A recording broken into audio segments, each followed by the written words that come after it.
rolling like a geezer.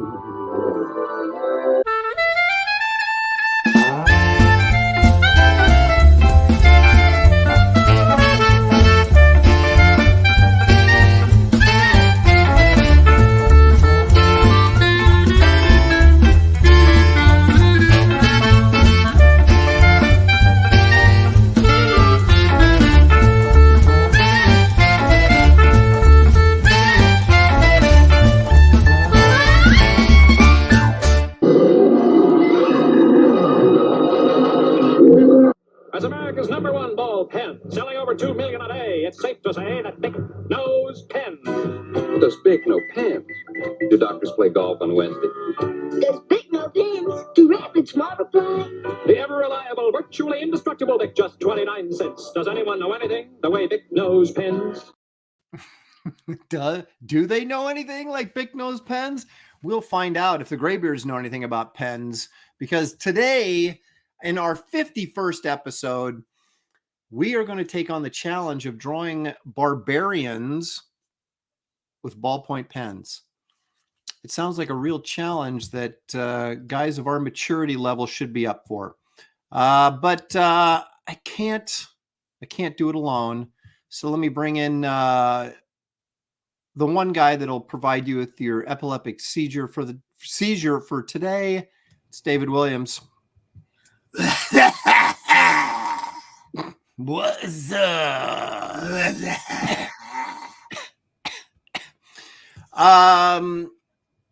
I see you've gone back to the disco lights. Yeah, this is probably the last time for the year. But it's Christmassy though. It's red and green, so yeah, that's true. It kind of fits the season. Yeah. Here's a guy who's been around for many seasons. Put your hands together. Give a warm welcome to Gary Martin. Hey, I'm not Gary. on today, but I do have this cool, I don't know if you could see it, Salmon Max pen. Oh, well, No. Wait a minute here now. Hang on. Let me make this larger so I do people see at it. home can see Hold it. it still. Hold it still. There you go. It's upside down. He's got those shaky inker hands. Yep. There it is. Look at that. Salmon Max pen. Yeah, I like it. I remember Salmon Max, good old days. It doesn't work, but I just wanted to show it off. Thanks for sharing.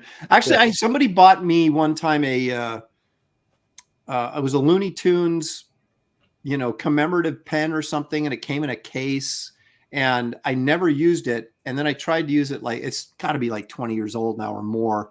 Doesn't work, but it still looks nice. It's in this little case. So here's a guy who's is a case for sure. Head case. Kelsey Shannon, there he is. All right. All right. What's that pencil action doing? Ready to go. We're going to do this. All right. Got my ballpoint pen collection. I think you have a broader definition of ballpoint pen than perhaps maybe the rest of us do. There, Kelsey. It's like a Dadaist thing, It is what you say. The red chair. It's a normal chair with the word red written on it. You might be ballpoint pens. Your pencil, stretching the definition with that pink eraser. your pencil identifies as a ballpoint pen. There you go. Right. Good. Well, in today's culture, that works. So yeah. So I got this in the bag. My ballpoint pen collection's on point. Okay, I guess when I say that your tools are not actually real pens, that makes me a bigot, right? Yeah. Well, you're a tool. You're a tool. Let the rage mob begin. Canceled. Well, we're getting a late start today. Some people are going, why are they starting so late? Shelley's scheduled a doctor's appointment right in the middle of Graybeards about a month or two ago. And well, there you go. So I had to take her to the doctor. Everything's cool. It's just a checkup. But yeah, it was right in the middle of Graybeards. So we had to move it back a little bit. Everybody accommodated. Appreciate it very much. You guys in the chat. Appreciate you guys being patient. But here we are. Your patience has been rewarded with you should have more just crap. You should have just said it's because we're all we're all Yeah. We show up when we want to show up. Yeah, that's right. Yeah. Well, let's see who actually has shown up today. It looks like Halder 6480 is first in again. He's always first, but he gets nothing for that except our gratitude and thanks. Ronan is here. He says, ballpoints. Is this a speed hack from Lopez? Yeah, well, it's the hack part is always considered. Yeah, that's definitely right. No speed involved here. That's right. Repairman Jack is here. Mr. Chemo. Just got my Wraith of God Blood Hunters. Great. Let me know how you like it. Glad I got there safely. Brian Norton all the way from Japan. He says, cool concept. Kelsey can get his reference from looking in the mirror. Wait, that was Caveman. Never mind. Hail Graybeard. Yeah, that's true. Captain Caveman. You already did that. It was one of your best pieces. That's true. So, Will Excel is here. Dale A wants to know why so late. Already answered the question. Storm D. They said they'd love to see David and Kelsey redo Cassiday's X-Force cover. I can't improve on perfection. No, you can't. You can't. Neil Orr is here. I don't know how to reply. Oh, he's talking to somebody else. Dan, the Pizza Man Genovese is here. Agent Zero, Caleb Reynolds, Cullen, Duck Bacon. That always sounds so good. You guys ever had Duck Bacon? It sounds foul. I need a little rim shot there.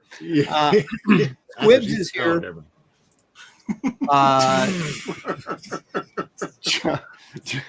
John with no H is here. Henry Bemis all the way from Oregon. Kevin Thomas is here. He's talking about Blood Hunters. So he says, hail, Aaron, everybody. Aaron, Wraith of God Blood Hunters was every bit as good, if not better than the first. Loved all the backups as well. Eon Chance in his debut was awesome, probably due to Kelsey's colors. It is. Could be. Thank you. Kelsey, you did color that. I got to send you guys out your comp copies too that worked on the project. And money. More money. I already paid you. I already paid you. Oh, dang it. This is a no royalty book, okay? Citizen Ronan's here. Robert the Bruce. Oh, there's your buddy, Kelsey. What's his name? My homie? Oh, no, Bibbly Bob. Bibbly Bob. There he got is. it. Henry Jeremy. It might have been a Dino. I don't know. Yeah. Well, you got a lot of friends, I know, but the one that only you can say. Birdman Burr is here. Fox Mulder. Schism. George Bonnie 90 is here. Haggis Moose. Have you guys ever had haggis? No. God, no. I don't think I want it either. Isn't that like sheep intestines or something? It's like sheep's ass or something. It sounds foul. It's the leftovers cooked inside a sheep's stomach. Which is like a hot dog, right? And then essentially a hot dog. It sounds like it's more soupy though, which makes it even more disgusting. Can you imagine hot dog soup? I mean, would you? It's white folks' chitlins. Nasty. Hendon Schnelly says, hello, darlings. Rage at the Illusion is here. Kellraiser. Does Bic still make pens? They do. They do. Sky 79, more love for there. He got some real pens. Sky 79 says, much love to you, Aaron. Blood Hunters arrived yesterday, and I couldn't be happier. I have no doubt it will be great read soon as my wife is done with it. You got to get the pecking order correct. Let's see here. Jimmy Reyes is here. Hey, Jimmy. He has a book called Dragon Rage that's live right now on Indiegogo. You might as well want to check that out. Any barbarians in that? I think there's more like King Arthur type, slaying dragon type stuff. But it's barbarian. Barbarians in that era. Yeah. Linkovich Komofsky is here. That's a mouthful. Wizard Sleeves. That's what she said. Oh, yeah. Sorry for that. Wizard Sleeves is here. That's Gary's favorite chatter is Wizard Sleeves. He doesn't understand the whole Wizard Sleeves. I continue to be baffled with Wizard Sleeves. Drawn Sword Graphics is here. Let's see. Past Master Dan. Marcus Killigrew, the purveyor of all things pop culture knowledge, is here. let's see here. There's Wizard Sleeves. Nintendo Ginger, always a good time with him. Loaded Dice is here. Tom Teacher. He says, Tom Teacher says, love me a good ballpoint pen, but finding a brand that is consistently good, forget it. There's some truth in that. That's why Kelsey has like 15 right there. Yeah, we're going to figure this out today. John Porton is here. Drawn Sword Graphics is here. That sounds very Barbarian-esque. Drawn Sword Graphics. Let's see who else we got. I went to every hospital waiting room in the town to find all these. That's what, every DMV. I scoured this town. That's where you get all your magazines from too, right? Yeah. Kelly 1481 is here. Geek Avenger sent me a Christmas present, which I will be opening on the Sunday show. So stay tuned for that. Thank you very much for that, Geek and Squeaky. Captain Bipto is here. Always feel like I'm watching Romper Room when people call out chat like this. Well, this is the adult Romper Room, I guess.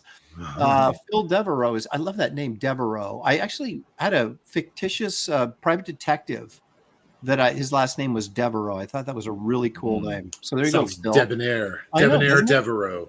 Doesn't it? Devereaux. Debonair.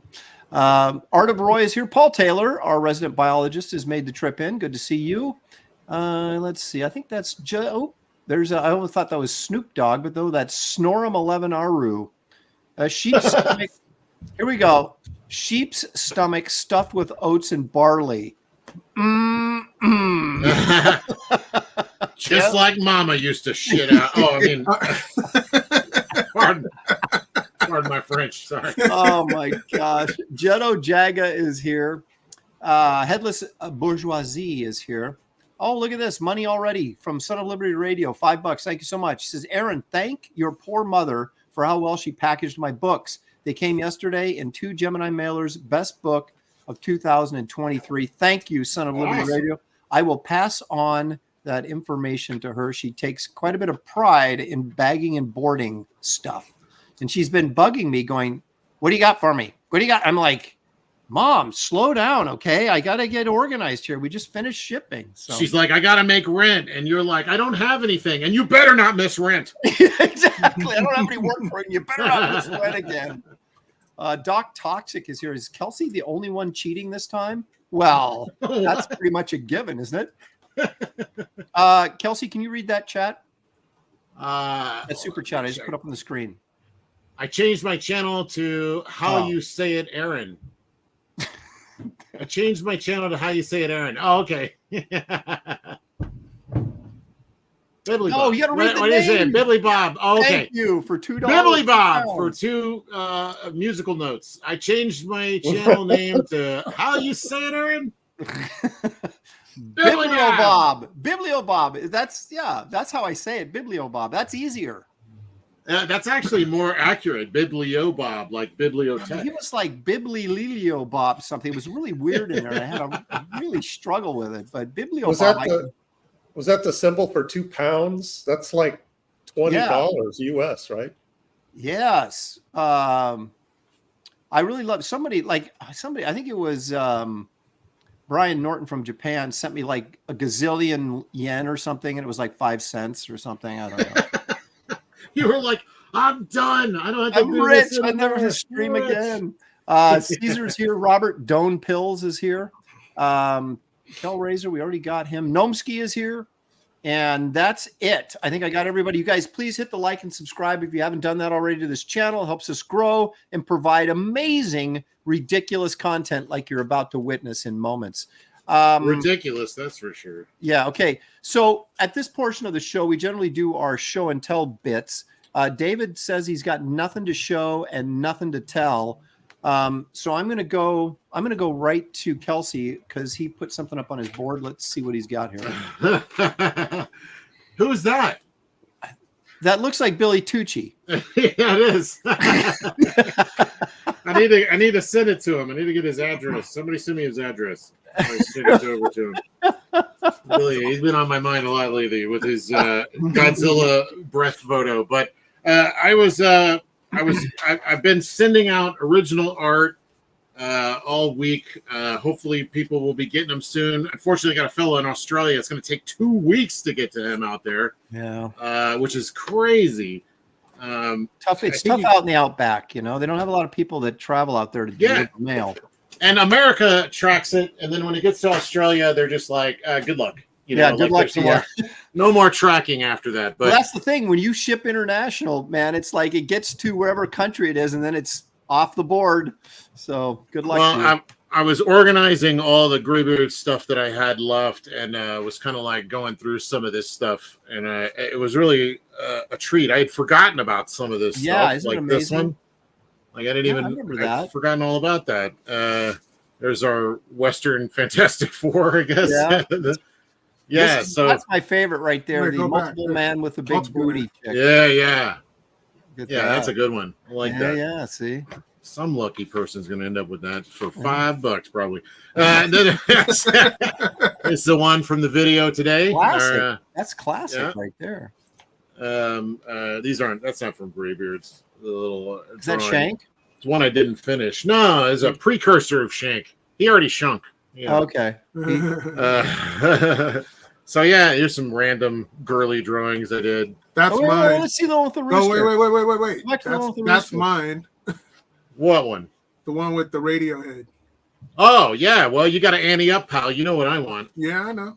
But don't mail it out to nobody. Hang on a second. What, will you slow down? Will you slow down? That looks very Bruce Timmish right there. It does. This? Yep.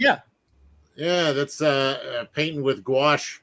She's an angry lady. She's having trouble today. Well, she's about to lose her top too. She got into a fight. Look, she got bruised shoulders. She's tough. She's kicking butt right now. That's it. So got her. Got the. Somebody was asking about the War of the Worlds piece. I still have it in case you wanted it. Still got this gem. This is probably my favorite. I love this piece. Yeah, it's manga. That's why. Yeah, you know me. you got the memo, didn't you? The manga's dead, right? It died on the show. Well, that's why I got to cherish this. It's memory of manga, you know. This one's another one I really enjoyed. I mean, I'm my biggest fan, I hope you know. So I love me.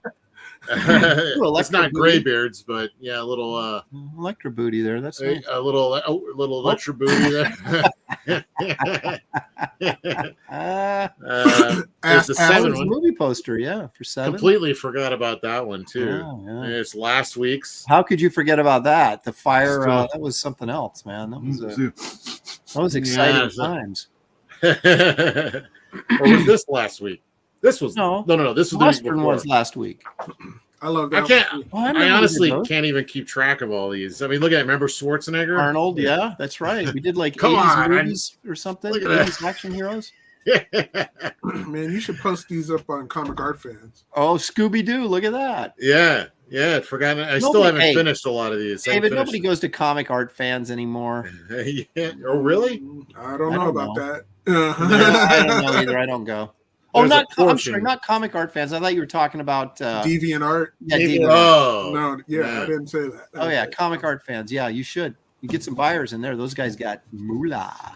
So I still got a few more pieces of original art to send out. I'm gonna get that finished up mañana, and then I'm done with all the original art that I owe. So if you haven't gotten yours and you haven't got a message from me, and you don't get a message tomorrow, then hit me up. Because there's some people that they sent me payment and then they just wrote art. Yeah. And there's no contact information. There's no and I'm like, well, I know I owe art, quote unquote. I just need to know what.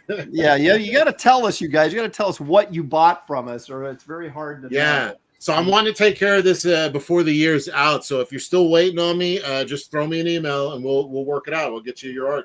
Thank you. Okay. Thank you. This has been a public service announcement. Okay, now check this out, you guys. Look at this. This is a Christmas card I did for a guy. Oh, that's nice. I didn't do the coloring, which turned out really, really nice. But it's based on a Norman Rockwell piece, and he wanted these heroes as little kids. Going closer. Yeah, thank you. Did you paint that, or did you do it in the computer? No, it was color. I didn't color it. I just did the black and white. That's kind of creepy. Yeah. It is a little This guy has a kind of a dark sense of humor, but this is a Norman Rockwell piece. The Red Skull as the Grinch? Or well, Santa Claus, yeah. It's still creepy. Yeah, he's like, hey, where's my cookies or my human flesh? Yeah. You're all aware of my little Nazis. So anyway, I wanted to share that. I thought it turned out pretty well. And Yeah. speaking of the that X-Men cover that's making all the news, I did a little rough. Perhaps my take on. Oh. All right. Wow. Yeah. Wow. That's already better than the other one. Well, drawing skills sometimes are important in this business. So Somebody brought up a point that he and Frank Miller are laughing all the way to the bank, and we're Yeah, like doing well- well, but they're they absolutely are. And you and all the rest of us are sitting here going, we can do better than that, and we can't even make our next meal. Okay, so I we'll get the rip off Marvel someday. Don't worry. that's right. Someday we'll get our chance. We'll get to All right, crap it so out too. Who wants a sneak peek at some layouts for Kit Carter Me? in ballpoint pen? What? You cheating? You getting I was getting getting warmed a up. head start? Yeah, so Wow. we've got she's wants to know where Merv's at because he's not doing what he's supposed to be doing. And then of course you have the lava monster, the guy, Schmagma, that guy. And so he like barfs lava at her and she like jumps out of the way here. Here in Texas, we pronounce it schmegma. Yeah, I know. So she lands here, flips, and then gets on her heat blocking whatever. And So technical. Whatever. So Now, technical. Talk about nailing down the technology. yeah, You know, the force sci-fi field. crap. Yeah. Force field. And so then he barfs some more lava on her, and she gets the force field up to protect her. And I love the phrase barf lava. That's great. yeah. Yeah. And well, I have a feeling Kit is experienced in protecting herself from projectile vomiting. yeah. Well, She's good at guarding her face against schmegma. But look at this. Schmagma. Oh, yeah. So see the sound effect, blarch, and then Blarch. I think. Large, great. okay. That is the Blarch. sound. Yeah, that's the sound if you had to spell it. And That's okay, so fun. then Merv was actually in the John, so he's pulling up his pants to get in the That's ship. great. And so she's like Merv, and then some of her costume burned off, so that she was kind of questioning how well the heat shield actually works. And then they Okay. How long did it take to have her costume being Page removed in the 6. story? page 6. Okay. And then of course they're discussing their plan here, and we got like this cute little. Remember they used to do like phone cords or that static line to separate. Yeah, that's great. Yeah. Love that stuff. And then of course Schmagma is moving forward in for the kill, and you have to wait and see what happens How next. fun. But yeah, Would so you I wanted to practice with the ballpoint pen a little bit this morning. So What'd you think of it? Did you like it? Did you find yourself committing to stuff because you couldn't really, Well, check this out. If you look at it looks really messy, but I changed her leg positioning and stuff, and he's just like you just have to go over harder with the Right. pen once you decide what what, and then you just hope the rest of that stuff just looks like busy work. Mhm. So There's some guys that do the caricatures, the really extreme facial expressions and stuff. There's this one guy I'm thinking of in general. I can't think of his name, but he just scribbles like that. And when you look at it, it's got all kinds of little scribbling, but when you pull back, it like stipple, it all kind of comes together. into this well, piece. we'll see if we are talented enough to pull that off. No, absolutely not. We're gonna fumble our way through this. Quit raising expectations, Kelsey. Jeez. All right, Gary has something really, really special that we've been anticipating for several weeks. A paycheck. Gary, what can you show us? that you've been Yeah. working Money. Speaking of wizards, on? With sleeves.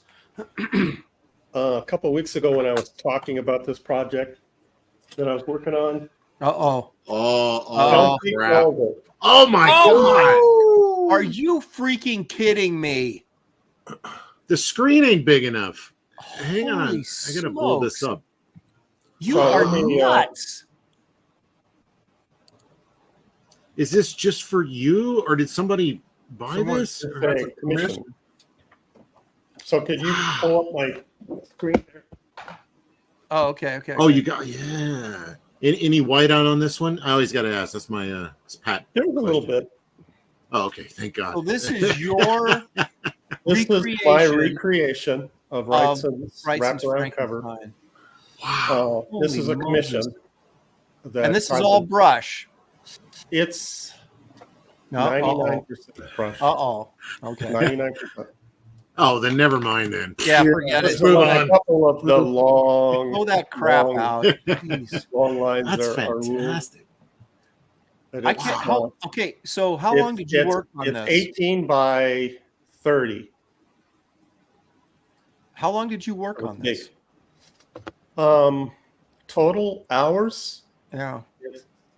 north of 120. Wow. I got another question. How in the hell did you scan this? Yeah. Well, I have to admit it was torture. You had to scan pieces and then stitch it together? When I scanned it, it took me 6. I have 11 by 17 scanner. It took me 6 scans to get it all in, and then try to the match it printer up. Photoshop. Oh my gosh, that's a Yeah. Is this going? I into would your book? I would work like all day, and I could only do about 6 hours a day, and then Oh, my is that eyes all? would give out. Yeah. What a wimp. And then I would have, and then I would have like 5 square inches done. Hey, Kevin Thomas, $100 confirmed. So So it was quite a project. Holy crap! That is So amazing. this is all nuts. Wrightson's doing Franklin Booth. Right. Yeah. Well, did he use a pen? Like Booth was a pen guy, right? And Booth is a pen guy, but I'm almost positive Wrightson used a brush on his Frankenstein stuff. Oh, I think you're high. I think he used a pen. Because if you look at the originals, you could tell the nuance in Well, okay, but the values of the ink. And he went back and forth, Gary. Well, no, there had to be some pen in his stuff, but I think his stuff was mostly brush. Have you ever seen any originals? You could probably tell if it's got any I've seen really good scans. Yeah, really good scans. Who owns this stuff? Various people, or is it like this should be at a museum? I have Honestly, no idea. And I did happen to throw in one Easter egg. Don't show it. Just say it and make people find it. Yeah, okay, it was in there. Is it? It's the Graybeards cast all in there somewhere. Reflections in the bottles. It's clearly, it when you see it, You can't not see it it. clearly doesn't belong there. Yeah. Well, you're gonna have to post. You're gonna need to do a contest. Like put it up on Twitter, and say there's something in here. If you spot whatever it is, you win a sandwich. Yeah. Hendon Schnelly says Gary knows what he's talking about, Aaron. Well, I'm the Wrightson expert on this show, so I'm going to push back a little bit on Gary on this. I'm not saying he didn't use brush on some of that stuff, because clearly he did. I think it was mostly brush, not as much as I use, but mostly. I'm not sure that I buy that, Gary. I'm going to go back and take a closer look, and we'll discuss this later. I do have a question for we'll the discuss this later. Wrightson aficionado in terms of the timeline of when he did this piece. I'm guessing because this was the wraparound cover for the Marvel, collection. Yeah, it would have been like I'm guessing 78 it was one of 79, probably. The last ones that he did. Yeah. Is that 78, 79? I was like 3 or 4 years old. Oh my god! Well, he started working on Frankenstein in probably 76. The first ones that have his date signature on them are all 1977, but you got to imagine he probably started working before that and then finished them and then would sign them. The book was published it was 1982, wasn't it? I'm sure I was a senior in high school when that came out. I don't think it was 80. I think it was 82. In that neighborhood, yeah. So Yeah, how many? I saw it way before that though, because he wanted to publish it himself, but he couldn't get it together, so he ended up letting Marvel do it. So it had been sitting there for a while when he was done with it. But I'm guessing the reason why I brought that up is because of the delicate line work and the massive size and just the effort involved in doing it. I can't see him doing this one early on in the series and then doing all those other ones, because this almost killed me. It was only one. No, I think that was the last piece he did. I think you're right. Okay. Yeah, that makes sense, because it was probably around literally, 1979 or 80. literally almost killed me. And he died shortly after, right? Doing a whole bunch of those. Exactly. But anyway, this is so this will be in my art book. Yeah, you guys. So if you have, and I saw Gary, speaking of that, let's bring this up real quick before we get going. You should have them put that in your coffin when you die. I mean, that's it. Just forget the commission. Keep that thing. Just wrap my body in this piece. That's what we great. Let me show this real quick. Gary has a campaign that we like to call Brush with Destiny, and so does he, actually. That's what he titled the book. It's over 8,000 now, so there's people still contributing. Nice. You guys, this is going to be just a killer book with some really great black and white brush work in it. There's no question about that. And I have one more piece of artwork to complete, and then I'm packaging it up and sending it off to the printer. Yep. So this book is almost at the printers, you guys. So get in there and back this thing if you haven't done it already. What's the size of this book again, Gary? It's conveniently sized to fit with Aaron's graphic novels. It's 8.5 by 11. Excellent. Nice. See, they all fit together. Get the pair, yeah. Yeah, we just call it the Graybeard shelf. Yeah. We just put all the 8.5 by 11. So there you go, you guys. The link's in the description of this video, so you do want to check that out. Also, we have our friend Kelsey Shannon has a little book that he likes to call Almost Done. It's called Scribble.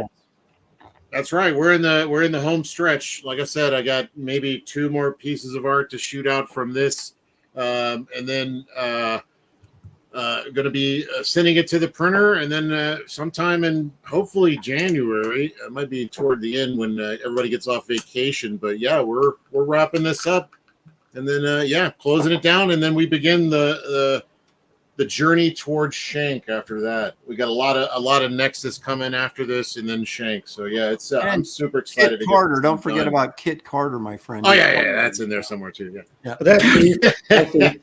So if you want this picture of Anna, Star Wars girl, you got to get this book. I think Aaron wants this picture of Anna. Hey, Shelley ordered your book, so I don't know.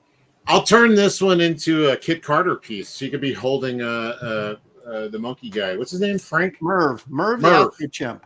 Frank. Come on, man. Jeez. I can't remember your name half the time. It's not like you're working on the project or anything, Kelsey. I mean, geez. I can't remember my own name half the time. There's true. There's true there.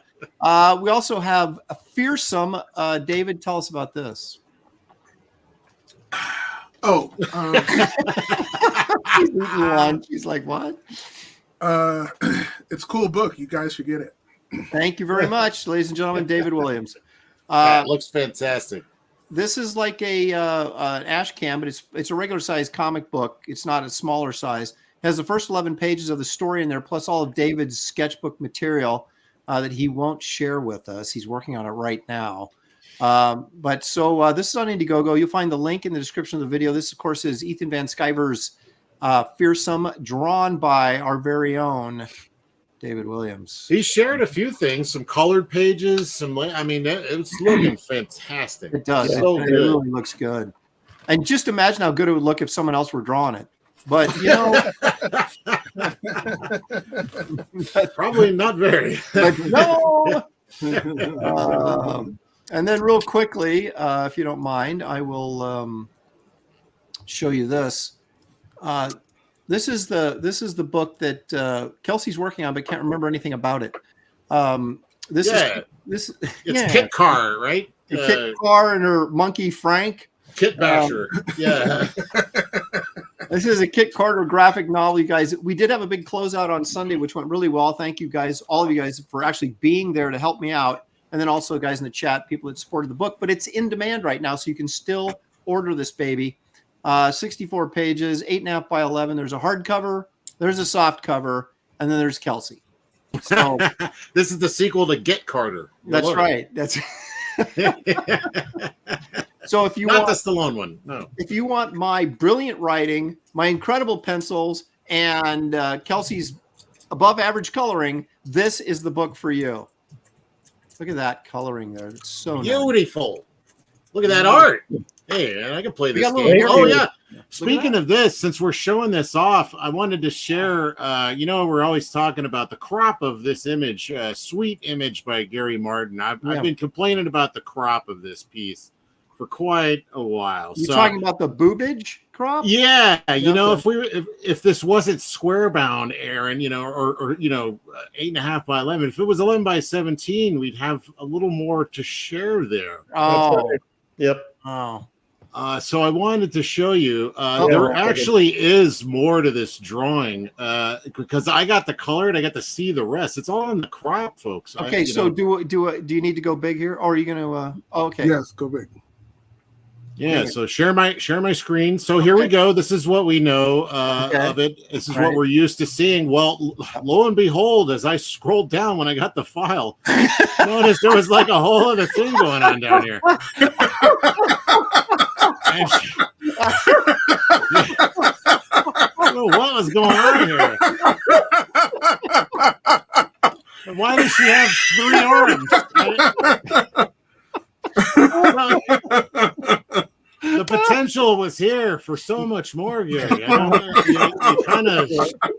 You so short, man.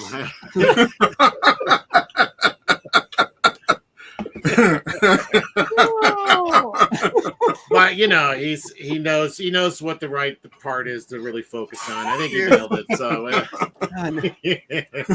boom, says Nintendo Ginger. Oh my goodness. There you go. Thirst for war. That's amazing. Those eyeballs by the slacker there. Ooh la la. I don't know what the 3 arms was all about. I guess maybe you just maybe she's an alien, Maybe that's the whole thing. See, I added the arm raised so we can, see. Yeah. Lieutenant Hughes throwing a little shade our way for $1.99. Thank you so much. He says, "Hey, if it isn't my 4 internet grandpops." That's right. We're here to babysit you for the next 2 hours. Your parents can leave.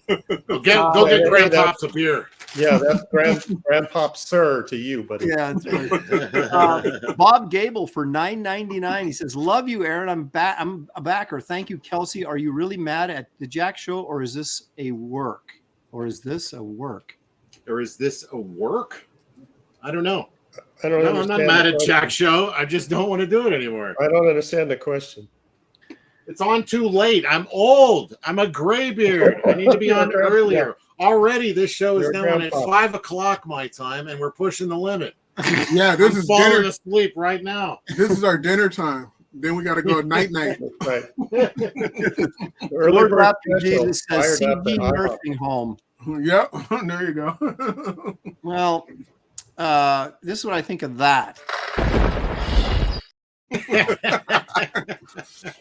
To the chest. That's right. What I love about that, I can't get enough of that, but what I love about it is that his athletic stance, getting ready, get hit by that off. But then when he gets hit, he looks surprised. I didn't expect that.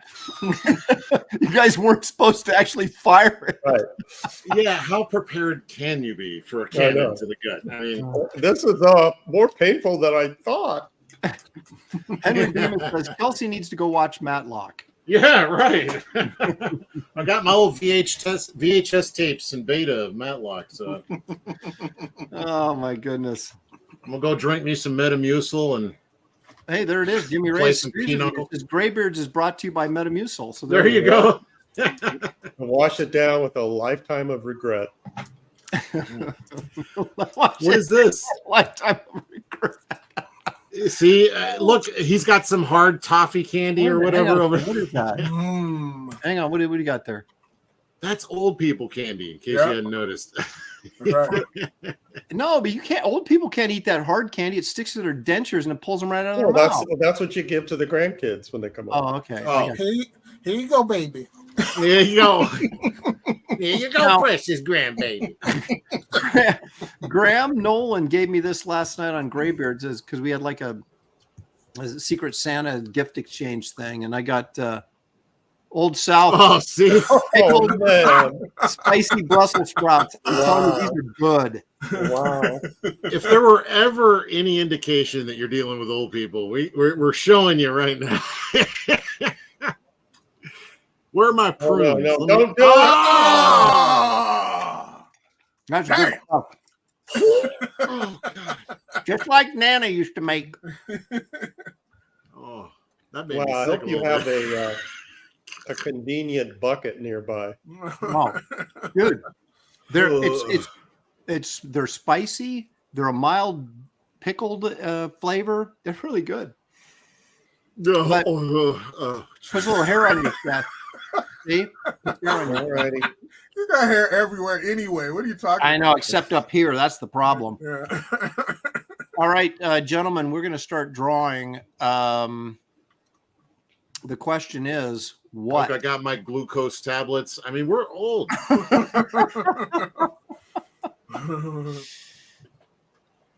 I got right, lots David. and lots of pills. David, I know the answer to this question before I even ask it, but what are you going to draw? Barbarian Batman. Figures. Oh, cool. Okay, Kelsey, what are you gonna do for us today? I was thinking about Gru. He's a barbarian, correct? Well, Yeah. and it goes. It's very, should I say, copacetic with the pen? Yeah, I think it would go well with the pen. I think unless there's a better option, if there's something somebody would rather see me do, Alley-oop. call it out now. But yeah, That's what I was hoping Alley-oop. for. Alley-oop. Alley-oop's a caveman. That doesn't count. It's not a. He's a caveman. Yeah. Is different. yeah, that's a caveman. Yeah, yeah. Well, okay. You what? No, I don't know. Yeah, I don't know what a barbarian would be in. I What don't else we know. I don't know how many times I'm going to ruin this before I get to where I want to be, but let's give it a shot, shall we? I'm going to do. Cordrath, Marcus says. I'm doing I got a barbarian chick that I'm going to premiere when we do Savage Tales magazine. So I'm going to use her and some other barbarian attacking her. So I'm going to do an action sequence here. Oh, Let's see if I can So- pull it off. we'll see the finished product next week. Yeah. So my thing here is I'm thinking that doing the underdrawing with a red pen, then going Thundar. over it with a black pen might be the ticket here.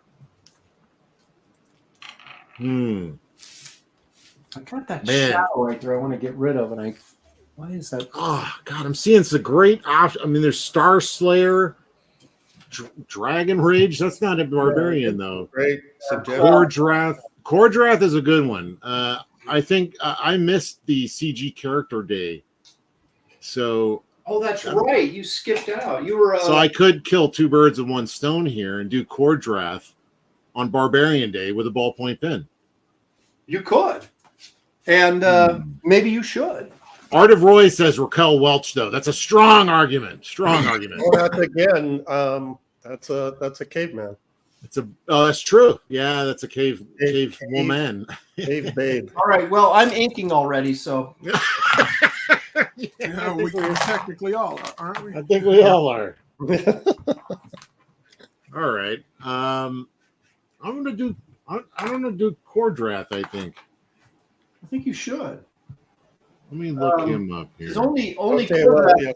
Only Cordrath can defeat Batman Barbarian. Statistical is reminding everybody that Andy's feelings would be hurt if nobody did Cordra. That's true. Can't have that Aaron, now. put your pin down. You already have a super chat. Holy Paul Taylor, $10 Canadian. That's the best kind of $10. He says, someone in the chat said Andy would be disappointed if nobody drew Cordrath. And who wants to disappoint little Andy at Christmas time? Not me. We're doing Cordrath for Andy. Poor little Andy at Christmas time. I'm like Santa. I got to bring the toys for the little boys. You know it's little boy Andy. George, yeah, okay. Now we're getting some good suggestions. Art of Roy and Geek Avenger, Tanya Roberts and Beastmaster. Oh, that is a good one. Yeah. Thundar, Already did Thunder. Jaguar God. Okay, we're starting off already with my pen not working. Okay. All right. Next. A lot of them. Yeah, it's true. Next. We're going to go with the paper mate. We'll try this one. Sounds like it's Australian. Paper mate. It's your paper, mate. Troy in the chat. No, we didn't talk about Godzilla on earlier, but we did talk about it on Sunday and Aaron's closeout. Everybody seems to be digging it. I'm going to go see it this weekend, and I will tell you what I think. Oh, yeah. Mr. Jeremek. Yeah, see, the suggestions is too late, though, even though these are all great suggestions. Well, David hasn't started yet, so yeah, keep them coming. Yeah, if I get this done fast enough, I'll do another one. I'll do Gru. Well, that's the thing I'm worried about here is that, when you usually do, like, when you're sketching with a pen, like you're on the phone or something, and you're just scribbling, you just kind of do it, and sometimes it turns out pretty cool, but I'm, like, already finessing this. Like, you can't do that. You just got to go for it. Yep. I got to quit being worried that Kelsey's going to show me up again. So, no fear. No, that's exactly it. No fear, man. Be afraid to fail. I failed so much it doesn't bother me anymore. So Birdman in the chat is still asking about Godzilla. No, Aaron didn't review it. It's Billy Tucci and I were talking about it. There was only one dissenting opinion that I saw on Twitter, and it was by one of our audience members that's here right now. Really? Can you guess who? Biblia Bob. No. Mr. Art of Roy is the only one that I saw. He's like, saw it, sucks. Art is bitter, I think. He's brutal, man. I'm wondering what the deal is. I liked it though. Like, okay, finally somebody. I'm always looking when I'm looking to buy something on Amazon. I look for the worst comment. Which one? Who hated it? Art of Roy did. Yeah. Birdman is clarifying. He's asking if Aaron will review it this coming Sunday. If I get to go see it this week, which is my plan, I will give you a review of it and what I really think, and we'll see if Roy and I agree. Okay, I'm just heads up. Bring a box of tissues.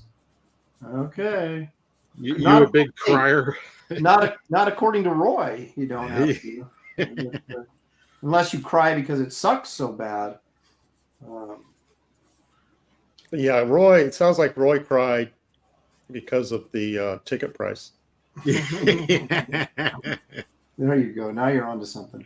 So I went with my brother, and it was showing in this indoors mall near his house. So we get there, and there was only one guy working in the theater, and he was behind the snack bar. There was no one selling tickets. And he saw us standing there by the ticket thing, and he just looked at us.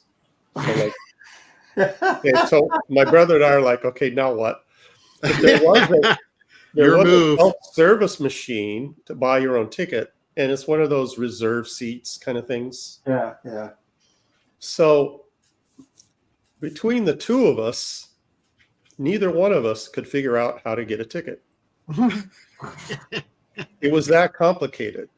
And we finally, it took us like literally 15 minutes to figure out how to do it. You guys just walked in, then you didn't pay. No, well, we got the ticket and then went to the snack bar and, told him we were having problems. And he says, yeah, that machine, it's blah, blah, blah. So I get a beverage and we head down the hallway, and it's one of these multi-theater, Yeah. and the numbers start at 18 and go up into the 20s. And we're wandering around and we're looking at our ticket, and it's theater number 10. So we're wandering around literally for another 10 minutes trying to find theater number 10. And it's, like I say, it started at 18 and went up. Is this an old person problem, do you think? Or It's, two geezer brains. I don't know if we were canceling each other out. So we're wandering around. Finally, we give up. You know how, dudes are. We don't want to ask for directions. So we finally go up to the guy at the snack bar and say, hey, man, where's theater number 10? And he said, oh, I forgot to tell you. It's downstairs. Like, what? the guy's earning every penny he's getting paid. There's a downstairs to this theater. He said, yeah. I said, well, where are the stairs? He says, well, you have to go outside. You have to leave the theater. What? And take a right, and you'll see there's an elevator and a stairway, and then it empties out right in front of the theater downstairs. Okay, well, thanks for that information. That was kind of important, So we go downstairs, grumbling the whole way, and we walk into the theater. Again, there's this one young lady sitting at the snack bar, nobody else working in there. And so we're wandering around, and again, the numbers start at like 12. And they have these large signs, lit up signs above the door, of each individual theater. And it starts at 12. So it's like, okay, here we go again. So we go, maybe we missed it somehow. So we're going back and forth up and down the hallways, of this large theater. So you didn't ask the girl immediately, where's 10? No, we didn't. We're still trying to prove our manhood. Uh-huh. So then we go back to the snack bar girl and say, excuse us, where's theater 10? And she says, oh, I'm sorry. They're doing construction. There's no sign on theater 10. It's like, what? So where is it? She says, well, go down the hallway, and it's the door without a sign. And I said, well, there's several doors without signs. It's like, yeah, but that because they're doing construction. If you go in the door, because the doors are open and they open inward, the sign is actually like taped on the door. And so we have to look at each door. The show hasn't started yet, so the doors are swung open, and you literally have to go into the theater to see the sign that says number 10. So it only took us 25 minutes. So you actually did make it, though, at some point. Yeah, we made it for like the last preview. So yeah, we were able to see that. We got there a little early, luckily. Well, it's a good thing. But that's how well run Vancouver, Washington theaters are. So just a heads up for you, cautionary tale.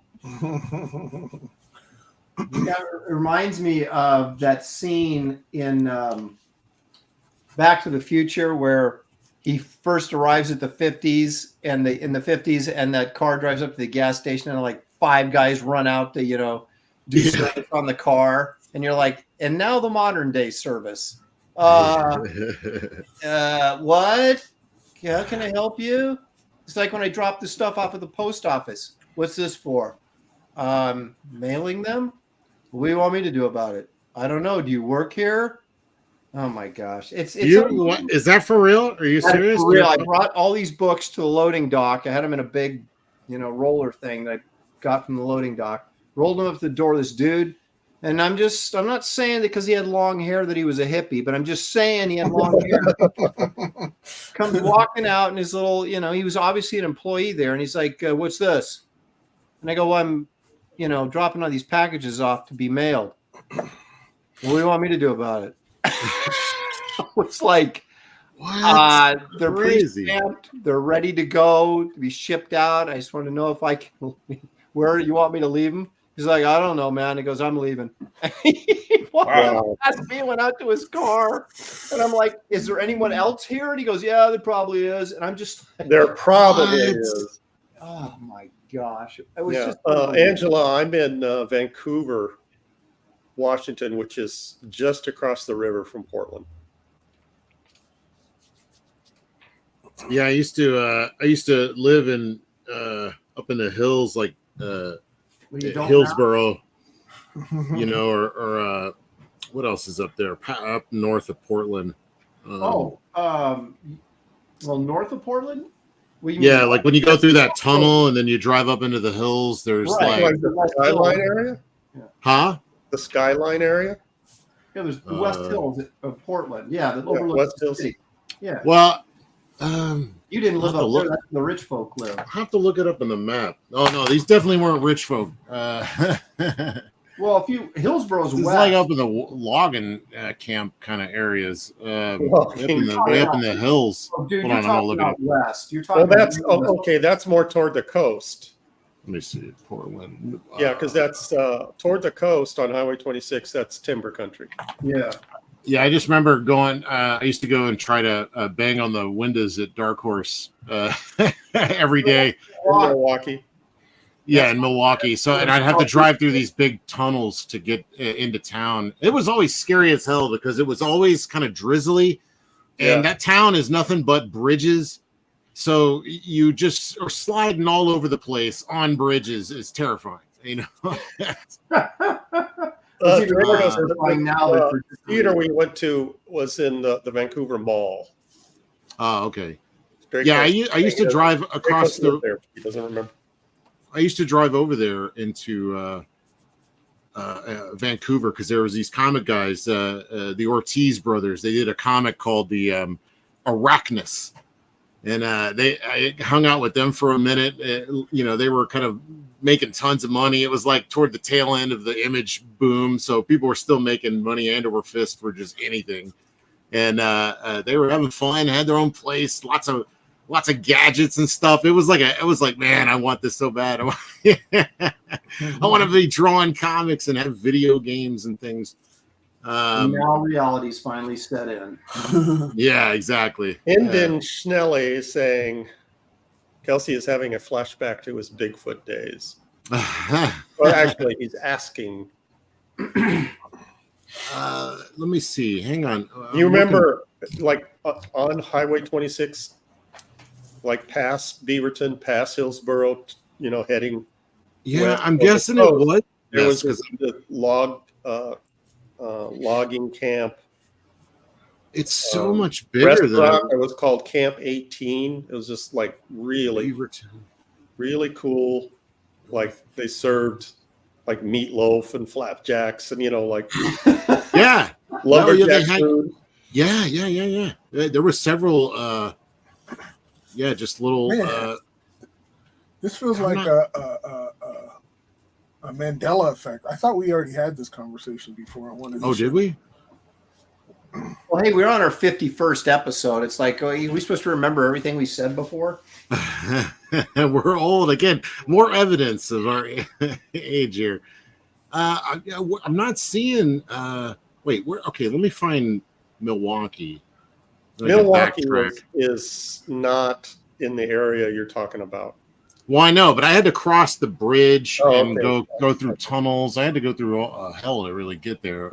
Yeah, it's trust me, it's way worse now. Yeah, it looks way built up. Like none of this looks familiar. At Oh, Taylor, all. no, we did not. We did not eat meatloaf and flapjacks at the same time. Aaron, you have another super chat. Fantastic. There it is, Milwaukee. Travis Perrick for $5. Thank you, Travis. He says, Ron, can you tell us about the time you worked on the 8-issue miniseries called Countdown? Also got my Wraith of God book 2 and Garbage Man trade paperback. That is great news. I'm always happy to know those things actually showed up. So thank you. Yeah, I can talk about that, but I'm not going to. No, I can't. He's able, but not willing. Well, no, what happened was I was there's 2 periods in my career, not counting the current one, where I was blacklisted and couldn't get any work. And I was, during one of those times, I was, I had some connections at, what was Jim Lee's branch of Image called? Wildstorm. Wildstorm. Because Mike Sellers was there for a while, and he was the letterer on my What the books that I did way back when I first started at Marvel, and he was editor-in-chief, so I would call him up and go, hey, you got anything? You know, and I did some trading cards and things like that. And then I'd known Scott Dunbier forever because he was an art dealer, and he was then, elevated to editor-in-chief at some point there. And so I was constantly calling and begging for, anything. And Jeff Marriott had come up with this series called Countdown, and Jim Lee had originally done the design work for it, for the characters, but I thought they were a little too 90s cliche. Of course, when I redesigned them, I did a worse job than Jim did, so I probably should have just left them alone. But so they were going to do this series, and they needed an artist for it, and it was, it was very low profile Image book, but and it was a time when I was kind of not really sure that the style I was working in was marketable, and that might be part of the reason why I was having such a hard time getting work. And so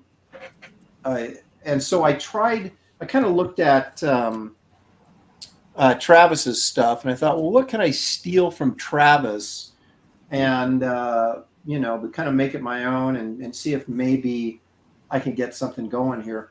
And so I did a very sort of thin line, open style with, I didn't really articulate the muscles and things like I, would normally do. And, tried to come up with sort of a new branding. And so we did this series called Countdown. And they were like, why don't you draw like this all the time? No, really, I don't know. Some people were kind of like, yeah, you're moving in the right direction, man. This will get you there, kind of thing. And after that, I got, I landed some X-Men work and looked like my career was really going to take off. And then, so I went kind of back to doing what I normally did, but doing it better. I took some of that stylization with me, and that I had kind of developed in doing Countdown. But I got some really good inkers. I got Danny Mickey inked me on one of them. And oh, wow. Yeah. Mark Morales inked me on a couple of issues. And I've told this story before. It's tragic and hilarious at the same time. As an Aaron Lopresti story goes, yeah. Right. And I had done these, I don't know, probably 4 or 5 issues of X-Men. And the editors at the time, Pete Franco and I can't think of the guy's name, but they were in charge of the X office, and Pete Franco called me up and said, man, we really like what you're doing. We're going to make you the next big X-Men artist. We're going to make you a star. No, seriously, those were the exact words that they said. And of course I was freaking out. They'd just come off you know, 3 months of unemployment and then doing that 8-issue countdown miniseries, which no one, you know, saw or cared about. And then a week after he told me that, they both got fired. Ah. I later found out that Ethan Van Sciver got him fired. Ah. I was sitting next to him at a show in Phoenix, and he was talking about, Mark Powers, that's who it was, the other guy. And he was talking about how he, you know, how these the ex-office had screwed him over, but he got back at him by, you know, putting F-bombs in the hidden art in the panels. And they squeaked through, right? And so that was kind of the final straw for these guys, and they both got fired. And I said, "You ruined my career." And you should have seen the look on his face. He was stunned, and he's like, "You're doing all right. You managed." And so yeah, so I was going to be the next big X-Men artist, and then I wasn't, and so that ended up at CrossGen. So thanks for bringing that story up, Travis. Appreciate it a lot. Bringing back those great memories. Okay, back to pancakes. Yeah, pancakes and meatloaf. Troy Bisman is mentioning the original House of Pancakes. It's specifically the German pancakes. Yes, Troy, I know exactly what you're talking about. They are amazing. Eric Boyd, Kelsey, I think you should read this one. All right, get my glasses on. Where is it?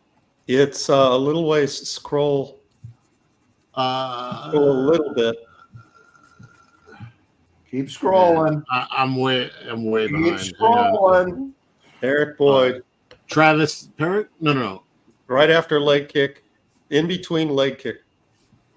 In between legs. Is this a super chat? No. Oh. Who? Which? Eric and Boyd in between two leg kicks. I'll raise you. Eric and Boyd. I once knew a stripper named Flapjacks. Is that the one? Flop. Huh?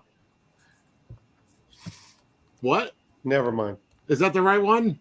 Yes. That's right.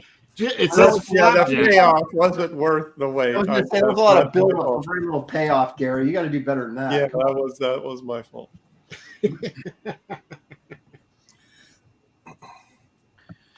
Yeah, so I've had my adventures in trying to get work. Ethan has admitted that he's put subliminal the word sex in several comic books, much like Disney has done many times in their cartoons. And then deny it. And then they deny it. Yeah. So did he get this guy fired because of putting the F word in there or whatever? Yes. And but they had screwed him over, and he had a pretty good story that they did in fact, screw him over. But I was like, yeah, but when you screw someone else over, then maybe you're screwing someone else over in the process, like me, for example. So yeah, that was kind of a bummer. It was so funny. Canceling going on already back in the day. Jeez. Yeah, I was, I was riding high and then hit low pretty quickly, and then it was off to CrossGen. I went, which I had a good time. So that's one of the many flaws in the comic book industry system where you're working for a company is that you have to build a relationship with an editor. Right. To get consistent work, but editors are a dime a dozen. They come and go, Yep. And so it takes a while to build that relationship, and they're gone, and then you're just at ground zero again. Yep. Do you remember? Was it Andy Helfer that was doing Legends of the Dark Knight? Yep. Yeah, I was working with a huge beef with him. I think a lot of people do. He got canned when I was working with him, and I lost my Legends of the Dark Knight gig. Yeah, so they ended everything he was working on. Oh, you did too? Oh, same to you, huh? No, it's because of him. Oh, he just didn't like you. Well, no, it's just huh? Let's just say. Did you get him fired? Did Andy Helfer? I just remember being like, he was really interesting because he and his brother owned an entire building in New York City. Really? Yeah. Apparently, New York, because they have what do they call that? Where the rent control kind of situation. Yeah. I think the same with like, real estate or something like that. I think his family had been in New York for ages, and they, it just kind of like it got passed down from generation to generation or something. That's some prime real estate, man. In New York City, to own a building in New York City. Actually, I think I want to say Rosario Dawson and her family actually had a building as well. Like their entire family lived in it. I don't know if that was their building, but I knew her uncle actually as a comic book artist, Gus Van Sant. And Gus he Van Sant, film director. Gus Vasquez, my bad, not Van Sant. Gus Vasquez. Yeah, I said Van Sant. I was wondering. Okay, no, Gus Vasquez. Yeah. Yeah, it's her uncle, and he was talking about their place in New York. And it was I like thought an they were entire building. cousins, but that's her uncle. I think that's her uncle. I think he's her uncle. You can't believe anything Kelsey says. He's That's talking true. about Gus Van Sant right now. He doesn't. Yeah, I'm talking about Gus Van Sant. I know what I'm talking about. He's the filmmaker of Elephant and also Rosario Dawson's uncle.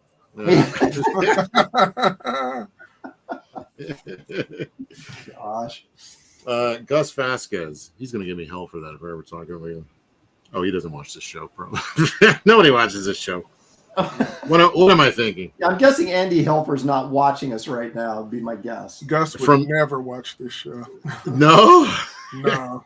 He's got TDS to the max to where he think everybody here is. Oh, really? Oh, yeah. Oh, crazy. Oh, does he? Oh, you mean, okay. Yeah. Are we not supposed to say that? I said it. Say what? TDS. He has TDS? No. That's his problem, not ours. What was that? Trump derangement syndrome. Yeah. Right. That sounds like his problem, not ours. Yeah. Exactly. But yeah, Andy Helfer and his brother, like he had an entire floor to himself, apparently, of this building. And his brother had like another floor or two. And I guess the rest was just storage. That was so crazy. So can you imagine having your own building in New York? You wouldn't have to worry about having someplace to live. Yeah. I'm dying to hear Gary's stories. Yeah, I want to know what happened between you. It's a long story. Well, we have time. We got a little time to spare. Yeah.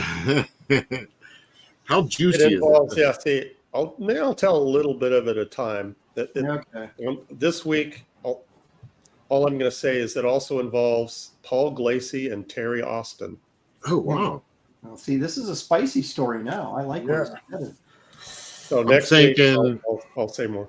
I'm thinking whatever book this is, Gary's not inking it. Whatever project this is. You know the ending already. I can kind of guess. Weren't you doing? Was he your editor on Blue Devil? No. Oh, okay. Yeah, I didn't work with him much. I was doing a Legends of the Dark Knight story, and it was right after 9/11, so it dealt with somebody setting bombs off in Gotham City. So yeah, that went over well, right? Yeah, and I think they canned the whole series after that. I don't think anybody did any. What number was that? Were you about on? Do you remember where that? Oh God, I don't know. Honestly, I might still have the script somewhere. It's by the guy that did Darkness Falls, that movie. It was an old horror film. Yeah, it was Gus Van Sant. No, Gus Vasquez. That's right. Yeah, that's right. One of those guys. One of the Gusses. One of the Gus boys. Good. I was going to say I got 2 Andy Helfer stories that I can lay it on us, brother. Yeah. Love to hear. Andy called me because he knew I was a big Prince fan, and they were going to do part 2 to the Prince comic book that Dennis Cowan did first. Oh yeah. Remember that classic Brian Ballin cover that he did Yep. Prince and stuff? That was Dude, the I don't first. remember that at all. I got to go look that up. Go ahead. Brian Ball and Prince. Yes, look it up right now. I'm looking it up right now. And then Andy, because Dennis couldn't do the next one, so he found out that I was a huge Prince fan, and I was just like chomping at the bit to do it. And so he asked me to do it. And Dwayne McDuffie was going to write it. Oh yeah. The thing about what Dwayne was doing, he was only giving like 5-page increments of the script or whatever at the time. Oh, crazy. Because he was, getting asked to write everything at that time. He was popping. And Was I had- Boondocks going in? no. Oh. So I had to do some sample pages for Prince to approve the artist who was going to do it. So I did some sample pages, and his only, critique was make the pants tighter. That was Prince's critique? Yeah. That's But- hilarious. And so now I officially have the job. And, I wanted to get P. Craig Russell to ink it because he was inking a lot of cool stuff. And he'd be perfect for it. That line work that he has, it's kind of, That would have been weird. soft and pretty and all this other kind of stuff. Yeah. There it is. Yeah. Oh wow. Yeah. And that was the first. That wasn't the one you were working on. Yeah, David. that was the first one. All right, Mine let me was- interrupt you for 1 second. Geek Avenger, I skipped his super chat for $2. He wanted somebody to draw Beastmaster and Critters, and now he's going to go home disappointed. But thank you for the $2. Well, I did a Beastmaster already. Yeah, you did. And you previewed that actually in your little art stack of art. Yeah, where is it? So he doesn't leave. Let's appease Beastmaster. Go on with your story. Yeah, go ahead, David. Yes, Henry, that's Boland. So where was I last? That you got the job. Tight pants. Oh yeah. Okay, He yeah, got the job because of his tight pants. So I and got you- the jobs, and I you wanted involved in or something? I wanted Craig Russell to ink me, but he ends up getting Joe Rubenstein. Okay, that's strike one. I love Joe Rubenstein, but I didn't think he was Not right on for you. Yeah, not on this particular job. You know, Yeah. you don't want something rough and very visceral on someone like Prince. When you think Prince, you think decadent and sleek and all this. The best, whatever. Go on. Sexy. We know. Yeah, sexy. So There we go. Hustle all the way here. My and so, terrible Beastmaster. so the next thing that was to happen is that we were supposed to have a phone call with Prince, like a literal, meeting type thing. And so I'm like, man, I'm going to talk to one of my musical heroes. Yeah. This is going to be the coolest thing ever. So I was at the house waiting for this phone call, and I get this call from Andy, and he said, oh, it's not going to happen. And I said, why? So I'm kind of losing my mind, and he says, because I hung up on Prince 3 times. What? Yeah. So what happens is usually Prince would have his assistant call whomever and say, Prince is on the line. He wants to talk to you. That's how it would always work. But for Right. some strange reason, He's royalty. this particular time, Prince called Andy directly.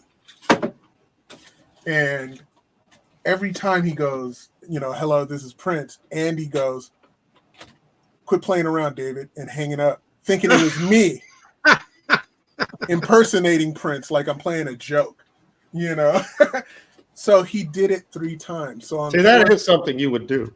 yeah, no. Yeah, I was just about to say, how many times did you do it to Andy before? Actually, I would never do that because if it was to get that call, no, I wouldn't play around. I knew the stakes on that, and so. Did he think after the 3rd time though that maybe he's No, he was going to give him. He was giving him a chance, but the 3rd time that was enough. And so the assistant called back and said, why did you hang up on Prince? You know, and he's all, oh my God, I'm so sorry. He's like, but now Prince doesn't want to talk, you know? And the thing about this whole project was that we were going to do this book, and it was going to be a compendium to a single that he was putting out for this album that was coming out. Oh, shoot. And it would have been in the album? Yes. Oh my gosh, it would have been the biggest thing ever. Thank Andy. you. Thank you. But the other thing that also ruined it also is because Dwayne doling out the script the way he was doing it made it slower than how fast Prince could produce things and how fast Prince actually wants things. Yeah. You know what I mean? Yeah. Prince wants things and fast. then Prince needs this. The other aspect where I did half of the book and then I quit because the rest of the book started turning into crap, because I thought it was going to be like a Prince book, like it's Prince. Then all of a sudden he's doing Prince things and he's trying to woo this girl and all this other kind of stuff. And then all of a sudden it starts turning into like an Indiana Jones, like Prince's Indiana Jones type thing, and doing this. And I'm like, this man can't do this in these heels. What are you doing? This is ridiculous. This is more absurd than Superman flying to me, you know, because we're using a real person. I'm like, that wasn't Prince. He's like, I need to fly this, you know, like no. They were, and that's what made me go, oh, they're making it up as they go along. I need to be finding treasure. and so that whole thing kind of soured me, but I ended up also having a dealing with him because I was doing a Legends of the Dark Knight. Then he became editor. Yeah. And then is that why I don't have your Legends of the Dark Knight in my box right now? Okay. There's a multitude of reasons, but this is the number one. But Andy kind of messed that up too and kind of kicked me off. And then when what's his name? Who took over? Who's the guy? The other editor that took over, who dealt with Frank Miller when Frank Miller came over to DC again? Bob Schreck. Yeah. So Bob Schreck always, because he saw those pages earlier, he said, hey, you want to get back on it? I'm like, yeah, absolutely. So when I start to get back on it, I think what's his name? Helfer. Yeah, Helfer and Andy. No. Hank Canals was an editor on it as well. Oh, yeah. And then there's something that went on there that they canceled the book altogether. So I couldn't finish the second issue. Now I could look at that as a blessing because the writer on that was Gerard Jones. And Gerard Jones is in jail for some pretty heinous crap. So yeah. I'm like, I'm kind of glad this thing didn't come out. The Lord works in mysterious ways. Yeah. So wow, you dodged a bullet. Yes, I did. I never worked. Was Helfer, was he the editor when Adam Hughes was doing Justice League? Yes. Yeah. That was his editor. Justice League. I enjoyed that stuff, man. I think talk about phone cord. You were talking about that phone cord border. That's the first time I ever saw that was Adam's Justice League. It was what was it? It wasn't just straight up Justice League, was it? It was yeah, that's what it was. Mm-hmm. I didn't know if it was like Justice League Europe. No, they had like 20 of them. You're thinking of the Bart Sears one. Justice League Europe was Bart Sears. Yeah. Oh, okay. Yeah. I loved both those, man. That was the only time I got into DC pretty heavy was on the Justice League books. I actually loved Adam's style back then because it was so simple. Yeah. But it was so well drawn. It was all about the figure work and the facial expressions. It was just great. Yeah. So you're saying you don't like Adam's stuff now? Is that what you're saying? No, it's crap. Total garbage. all this brilliant stuff. I hate it. Yeah, it's just awful. It's just awful. I haven't seen him. I mean, is he still doing stuff? Honestly, I used to when there was a website where they put out the new month's covers every month. What was that? Do you remember that? Yeah. I went there like religiously looking at what everybody was doing that month because it was just so much good art coming in every month. And that was around the time that like Adam was doing the Wonder Woman covers. It was just like, wow, I've never seen anything like that at the time. It's also new. I sent you a new cover that he did. I think it was it a spider or a black cat? Oh yeah. and I was like, this is kind of odd, because there's something a little off on it, but still 99.9% better than everybody else. I mean, yeah, it's still brilliant, but I mean, I don't know how inspired he could be in the current incarnation of Marvel. Was that Marvel? Yeah. Mm-hmm. Yeah, so I don't know. Probably nothing. I mean, he's a guy that's very much into like, all the lore and he's like you. He's kind of very much comic nerd, Yeah. So I don't know if you're not doing something that's really exciting to him. I don't imagine him being 100%. Yeah. I mean, but he'll take the money. Sure, but even on his off where he's kind of downshifting.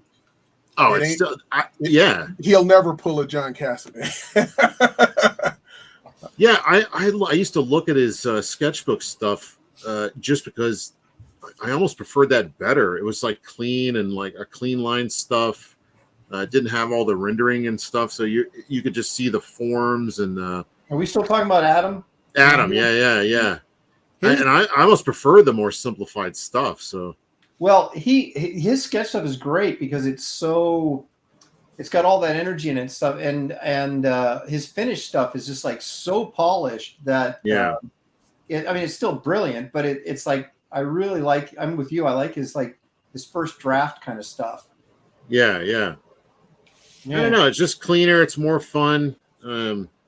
Easier to trace. Makes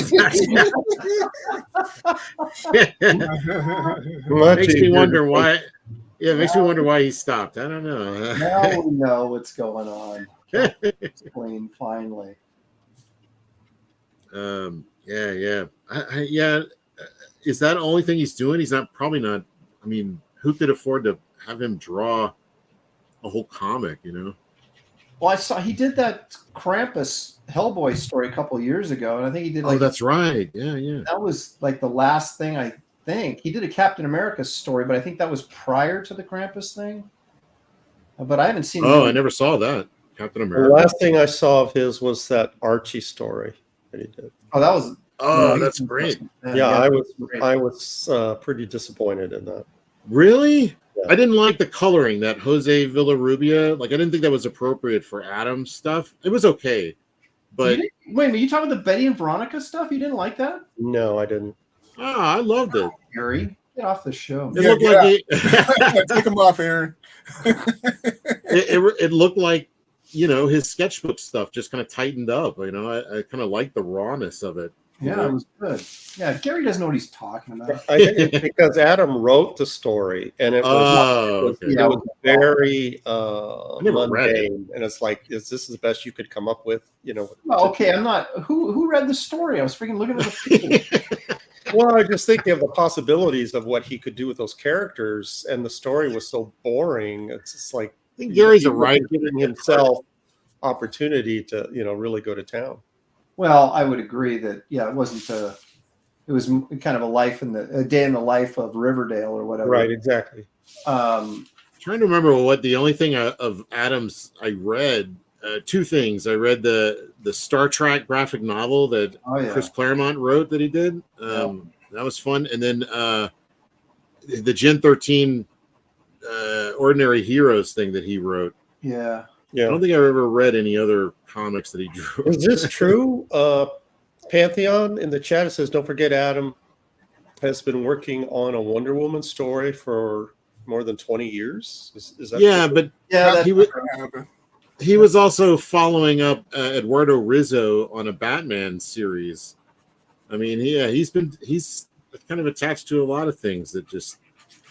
I'm sure there's amazing artwork somewhere in a drawer.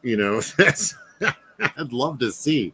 Well, that's the thing. I remember talking to Dan DiDio one time, and I was like, we were talking about exclusive contracts and stuff, and I said, I think we were talking about Adam, or maybe we just, different guys in general, and I was like, why don't you squeeze these guys, man? They're on contract. Get them to do stuff, because it was like I wanted to see more work. Yeah, totally. Like Adam and other guys, and he's like. He talked about the difficulties of all this kind of stuff. And he finally said to me, he goes, and I said, well, then why do you put him on exclusives if you're not going to get any work out of him? And he goes, because I would rather have Adam Hughes not working for us than him not working for Marvel. Interesting. Okay. Funny, so it was just kind of like a publicity thing. They, if they got anything out of him, they loved it. But if, they weren't going to, they still wanted him to be a part of the equation. Even if he really wasn't doing much. I mean, it makes sense. Yeah, it makes sense. He did a lot of great covers there. I've enjoyed all of those. Geez, did you? And the great thing, he would always do, and probably still does. He would debut like a really cool print or poster at San Diego, and I sit right next to him. And I got a booth right next to him. And did you guys ever see that? Who's the big Barda Circus print? Oh, I love that one. Yeah. She's holding up the elephant or whatever. Is that the? Oh no, that was the Hulk one. Like a jumbo weight. There's an elephant in there. Like in the background, I think there's a smaller drawing of her holding up an elephant, but the big one it's a big, long shot of, or pardon me, the poster is like long and narrow, right? And she's sitting there. I think she has some dumbbells, or this huge barbell or something with massive weights on it. But yeah, God, it was so good. And I was just like, yeah, I guess I gotta buy that. Adam came over to my house when I was living in Hayward, and he had those Star Trek pages. Like, nice. He was still working on them. Those things were huge. They were bigger than like 11 by 17. Yeah, a little bit bigger.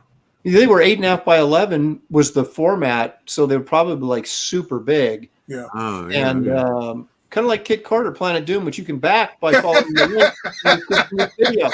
Nice segue. Nice. Yeah. All right, go ahead, David. Sorry, I didn't mean to interrupt. Yeah, on your Graybeard shelf. Yeah. No, but it was just amazing just seeing this stuff, that size that he was drawing, and all the effort. And it's the crazy thing is, like, we know people like Jerome Moore who did those covers for Star Trek and stuff, and he's known for getting it like these people exactly the way they look. Great likenesses, yeah. But Adam didn't necessarily do that. He captured how these people acted, like the essence of them. And it felt just as authentic as someone who would, draw them exactly how they would look. Right. Because he captured all of their attitudes and personalities, and knew how to. You could feel the Kirk just oozing off of the pages, and you could tell, Adam was just a huge fan, and he was just gushing over these pages and stuff. Like, it was. Yeah, that's by far the greatest Star Trek, comic ever. Yeah. And his I've always hated Adam because he's so freaking good. I think next to Frazetta, he's the most innately talented artist I've ever seen. Yeah. Not Brightson? Yeah. No, not even. Wow. Holy smokes. My pen ran out. You're saying Wrightson had to work for it more, huh? Well, I just think that Adam's just better. I don't think it. Wrightson's great, but Wrightson is he's very sort of, he does certain things really, really well. You're not going to give Wrightson superhero comics. You know what I mean? Right. He does. That's true. He does Yeah, it horror was comics, always- and he does that atmospheric illustration stuff, and he's no one can touch him. But Adam is one of those guys, and Travis is this way too. Those SOBs can draw anything and draw it well. I mean, anything. It's like Norman Rockwell that they're illustrators. Yeah, he's like, if you had Adam do a horror comic, which he did with the Hellboy, it's brilliant. You have him do Star Trek, it's brilliant. You have him do superheroes, it's brilliant. It just pisses me off. It's like, stop being so brilliant. Leave some of that for the rest of us. Yeah, leave some ass for the rest of us to kick. Yeah, exactly. What would be something you don't think he would do well? Like, honestly, like, I don't think there's anything he wouldn't do well. I'm not just blowing smoke. I mean, I really believe that, because I think he's that good. let me think. Dude, I know. I could say what he can't do. Okay. What? He can't do a fat, juicy booty. Yeah, that's true. He draw hippie women, that's for sure. And he draws muscle babes. Yeah, like I don't know. I like this Catwoman. Whoever had the model of the Catwoman, she was great. Because he was using a lot of photo ref at that time, right? He got mad at me because I was saying, "Will you quit drawing all these little boy butts on these big busty women?" I said, "Draw somebody with some Asius africanus." And I'm sure he's gotten that a lot. I mean, that's always been my criticism of his women, is the boy hips that he gives them. But he still, he pulls it off though. he still does his thing. Yeah, so the thing is, the faces are so beautiful, and honestly, you can talk about figure work and blah blah blah, but if you can nail the faces every single time like he does, from any angle, you've got a winner. Yeah, and that's like the old, Petty and Elfgren that every single time, and Dave Stevens, every single time the face is perfect. I guess the boy booties with the boy booties with the pretty faces is pretty contemporary. He was ahead of the curve, I guess. Yeah. He does like a lot of the kit bashing, where you take the toys. Oh yeah. And you he would like make his own. What do you call it? Laura Croft, like toy and things like that. I wonder if that figure is in, more about like the toys. Did they have big booties on the toys? Like maybe that was a reference. So it's like it didn't have great ass on a toy, so he didn't. He's drawn for what he knows. But he does that with. I'm trying to rationalize it. Okay? All his Wonder Woman covers, all the Wonder Woman drawings, all thin hipped. Yeah, but it's probably just taste, right? I mean, some guys. Yeah. That's what I'm guessing. That's his preference. Yeah, I mean, some people like really curvy women like me, and then other people like real thin women, which I don't. I like. There's got to be some meat on the bone. You know what I'm saying? Some people like oysters, and some people like snails. You went there. Oh my goodness. Hey, I'm an equal opportunity lover. But the thing is that he lives out in Atlanta. You got enough reference.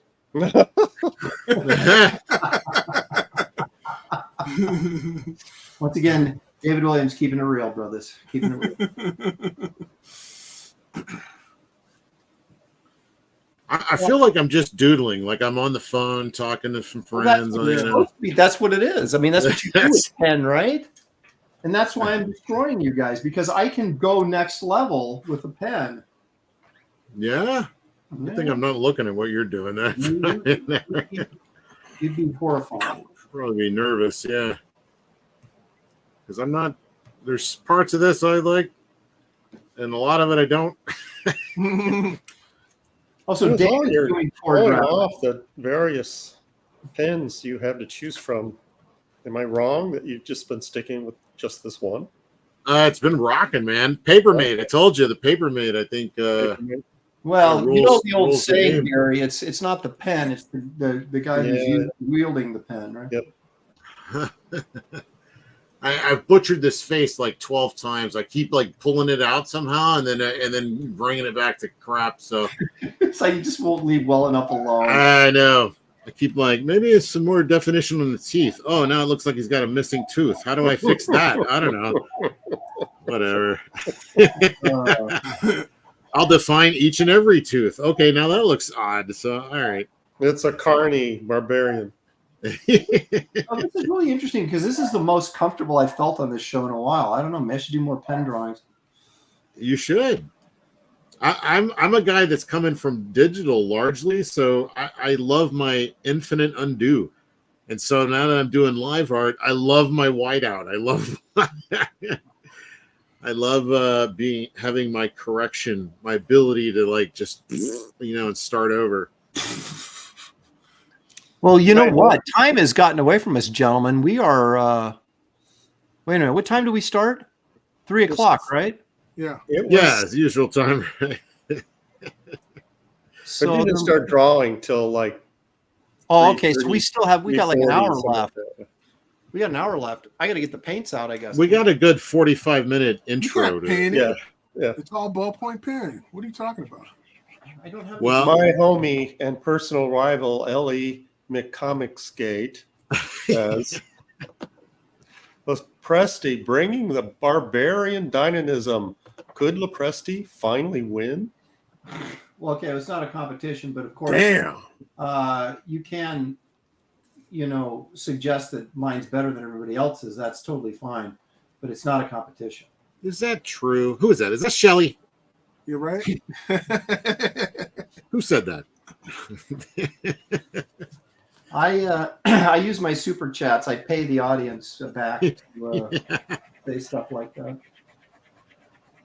Wizard Sleeve says, "I thought the crayons made you more comfortable, more age appropriate."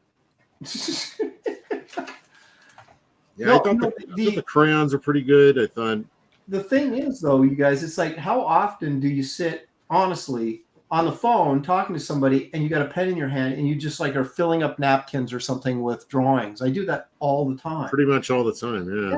Ivy 1011 is asking what pen Aaron is using. This is a Bic. What is that? Buzz grip? BU3? What does that mean? It's like it's cursive. Are you speaking English? I know, what are you right? saying? Can't read it. It's dark. But it's like a Bic, and it says a 1.0 up on the top here, and it just says a buzz grip or bus grip. Or BU3. Maybe that's what that is. I don't know. It's like cursive, and it's like I don't even know what that means. Bub? Did I scrape off part of that? Yeah, some of the lettering might be. Yeah. So yeah, it's just a ballpoint pen. Seriously, that's all it is. You have a very generous super chat.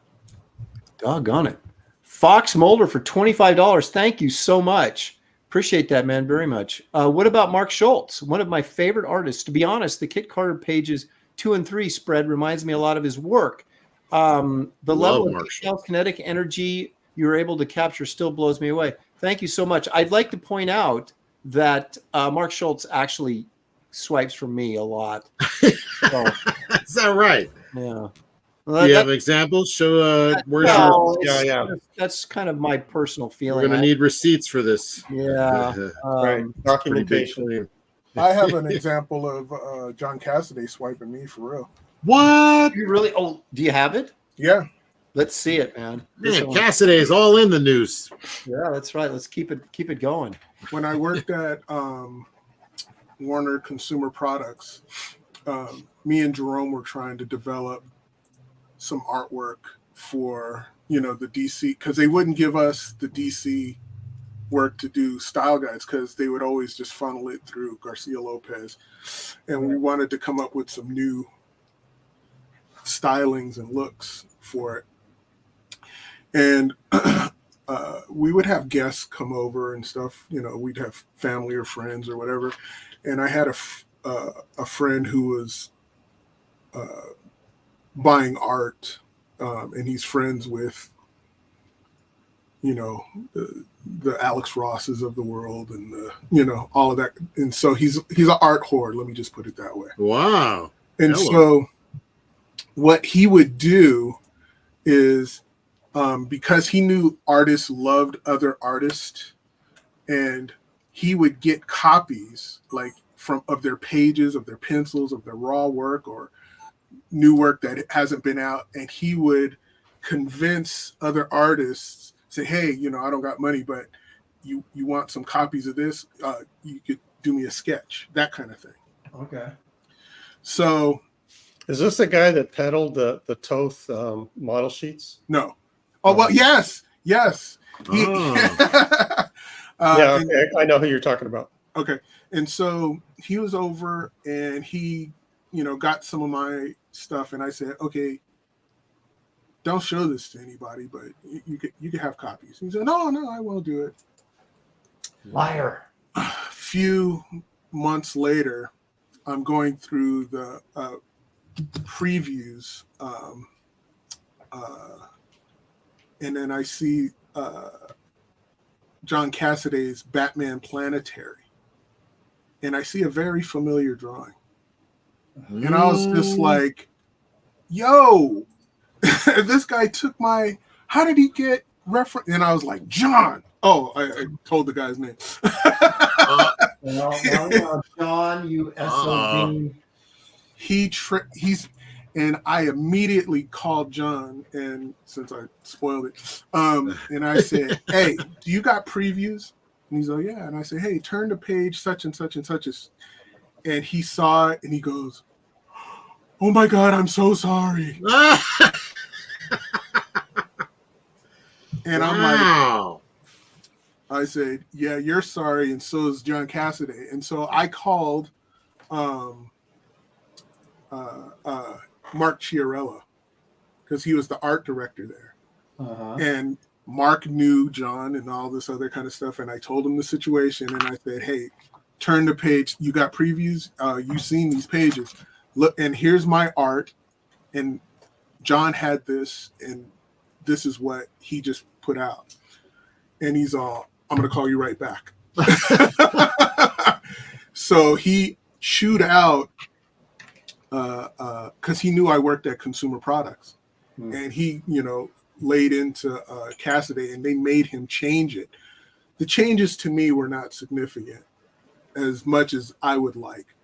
But I'm going to put these in your Twitter so you can see. All right.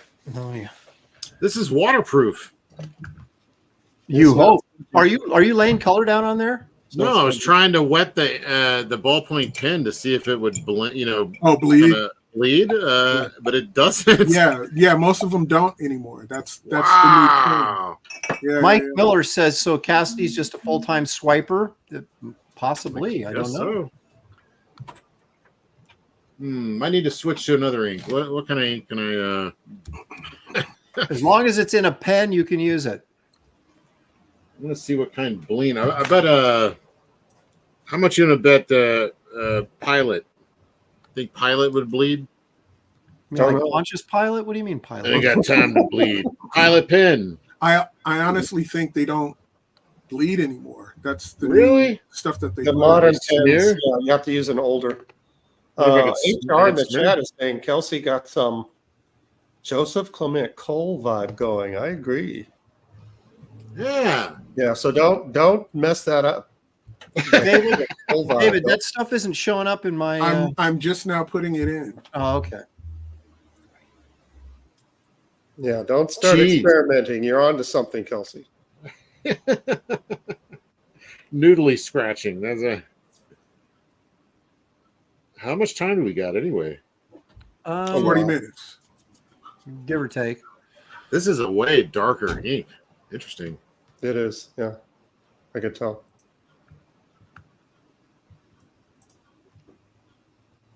Uh-oh. Screwed up the paper right there with that water. Oh, well. I'll have to set it on fire, I guess. That's your answer for everything, isn't it? I don't know. It seemed to work last time. I don't know what I'm gonna do with this one. I'll have to like chop it with an axe, maybe, or something. That'd be keeping with the barbarian theme, right? Yeah. Exactly. Barbarian it up. It does smear though, so that's kind of neat. Give me Maybe you could splatter it with blood. That would be kind of barbarian. That's not coming out of a ballpoint though. I can't do that.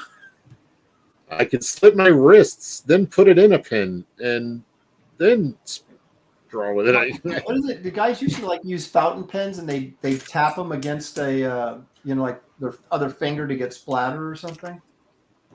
Oh, I think that'll work with a ballpoint. can you do that with a ballpoint? No, but you could do it with a fountain pen, which is the precursor to a ballpoint. So. There's no balls in it though. No. Troy Bisbin in the chat is saying Kelsey's piece is looking like Conan from the 80s, the 90s TV show. I don't remember the actor's name. I don't even remember a Conan TV show. It was a Conan. I remember that. Was it really? Mm-hmm. Was it Conan the Legend Continues? Or no, that was the other thing. It was Hercules. Hercules, okay. Hercules, the legend continues. David, are you going to put those in my chat? I have to reload my page. You got a super chat. All right, we'll come back to David's alleged swiping story. Michael Rushbrook for $1.99. Thank you, Michael. Artwork is looking amazing, guys. Love Cordrath. Hey, I love Cordrath too. We all love Cordrath. Everybody loves Andy. That sounds like a sitcom. It does. Everybody loves. You have like Andy. a Neil Adams vibe on yours, Kelsey. Thank you. Like Neil Adams after he had a stroke. Right. Wow. I didn't say that, but I thought, I better not. I'm a Chinese knockoff Neil Adams. That's not exactly hitting the mark, but I would say like it reminds me this Newly Scratch kind of reminds me of some of the not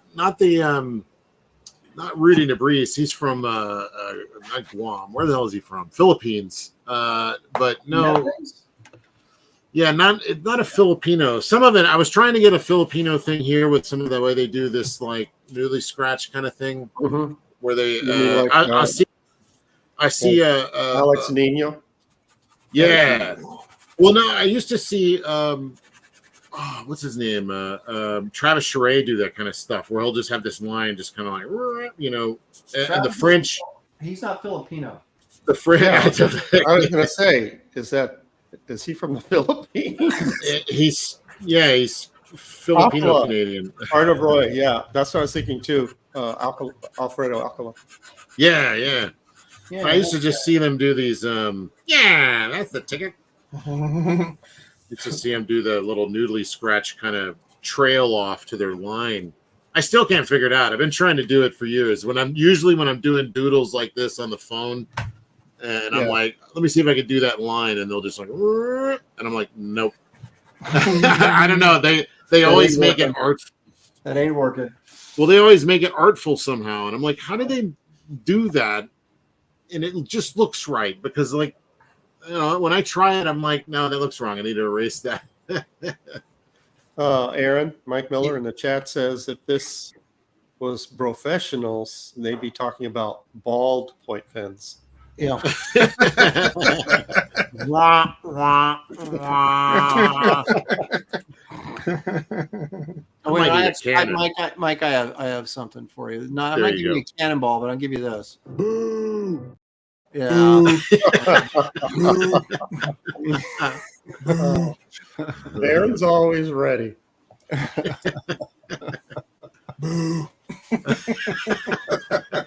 Kyle Langdon says Kelsey seems much happier in this environment. That's because it's all about love and positive energy. Right.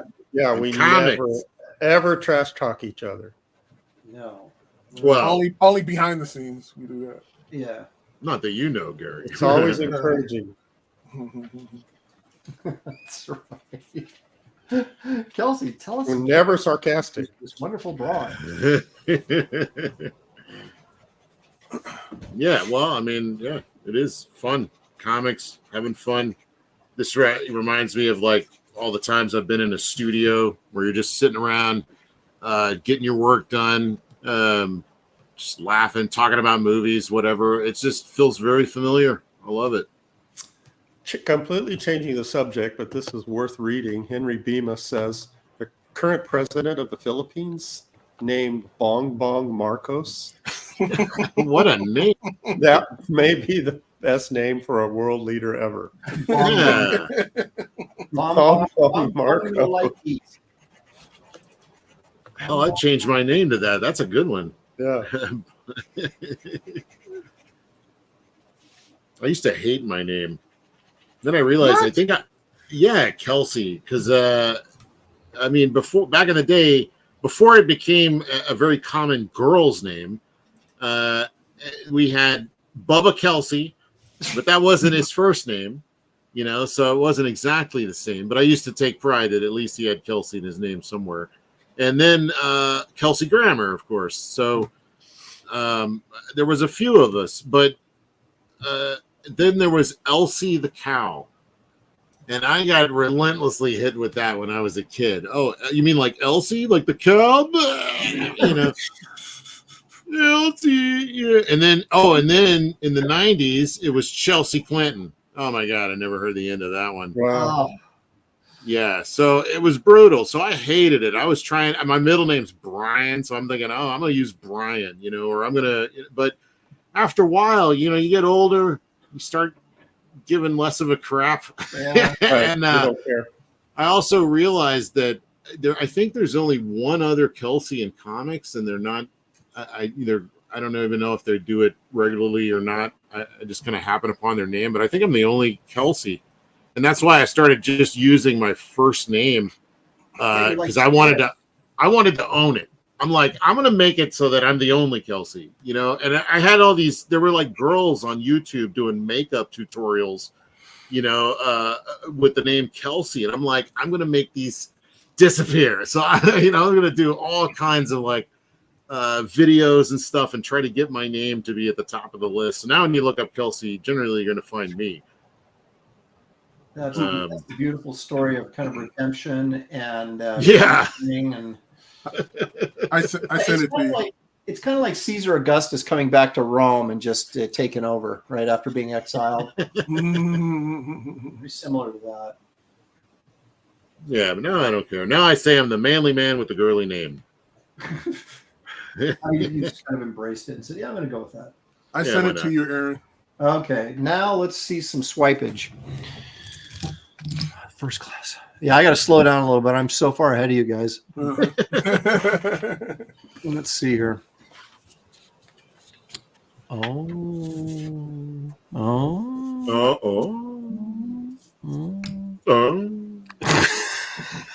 I guess you guys probably want to see it too, right? Yeah. It's like, yeah. Did you show it yet? No, I'm getting pieces over.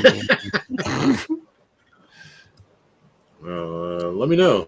Yeah, you'll be the first. Okay. Let's see here. Yeah. Oh, I see it now. Okay. So we start off. I believe this first one is David's piece, right? The pencil piece. Yeah. Oh, yeah. Yeah, that's nice. Oh, okay. All right, there it is. So I don't have. I'll have to dig out the other one, but this was just a line work for the color treatment that we were doing, and I had a black and white where I fully inked it and all this other kind of stuff. Yeah. I was gonna say I recognize that pose. You did a finish. Yeah. Where are his organs? Go ahead. Sorry. Yeah. So imagine this inked, right? And that's probably what Cassidy saw was the ink version. Right? Yes. Oh. And I had different head sketches and all this other kind of stuff that he also got of mine, and he also got the full first issue of my Legends of the Dark Knight that I did. So he's already vibing off of what I'm doing Batman wise. So the next thing is what Cassidy had, and this better be spot on. I'm going to give you hell. This better be like traced. We're throwing a man under a bus. Here's the thing, though. This is a little the picture's squished, isn't it? It's a little Yes, squat, it is. It is squished. so you can't really. But the next one, is this the next one? Is what the fix that they made? Yeah. Okay. Oh, what? He's so fat. Oh, Well, yeah. it's He's squashed. Yeah. Wow. Okay, but then he corrected it. Casa dang. Yeah. Casa damn, son. So that's all he did, is that he tweaked the bat symbol, shifted the head, and put that little thing that's coming off of his cape to change it from what he took of mine, because that's what Chiarello made him do. String him up.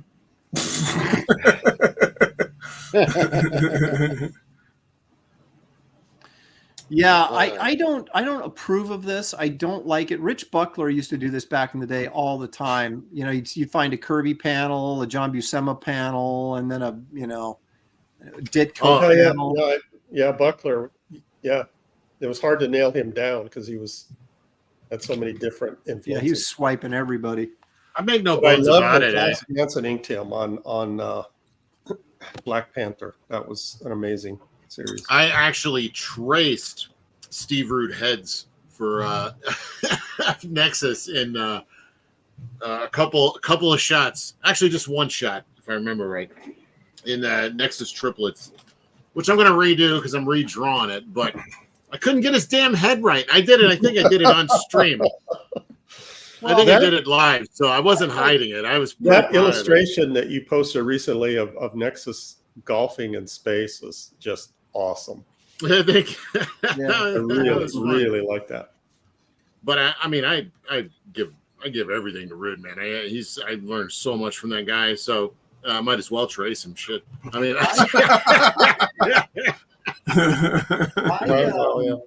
Henry. I occasionally Rune, cars or something, you know. Aaron, Henry Thune is. Please tell Aaron I received half of Garbage Man, and he just gave me a wrench. Thanks. Whoa. I don't know what any of that meant. I'm sorry. Reviewed half of Garbage Man. I was gonna say, I cut the book in half. That's a completely different. I know. I one word. cut the book in half and sent it to him. Yeah, he cut it in half, and he got a wrench. He reviewed half of it and got a wrench, so he's thanking you. Okay. Well, thank you for the review. I hope it was good. Unless you said the book sucked, then get out of here. I'm taking your wrench back. I can't figure out his gauntlets here. He's got like it's the same as just shoulder pads. All right. I'm just What about are you guys Cordrath. are you well, so is David. You guys both doing Cordrath? Wait, what? Mhm. When did you start drawing Cordrath? from the jump. What? Yeah. Now it is. Yeah, the chat pointed that out, This and is the problem. Now it's a competition. purposely didn't read it. I feel robbed. I could have done Gru. Yeah. You said you were going to have more time. Yeah. That's before I started going Joseph Clement Cole on this.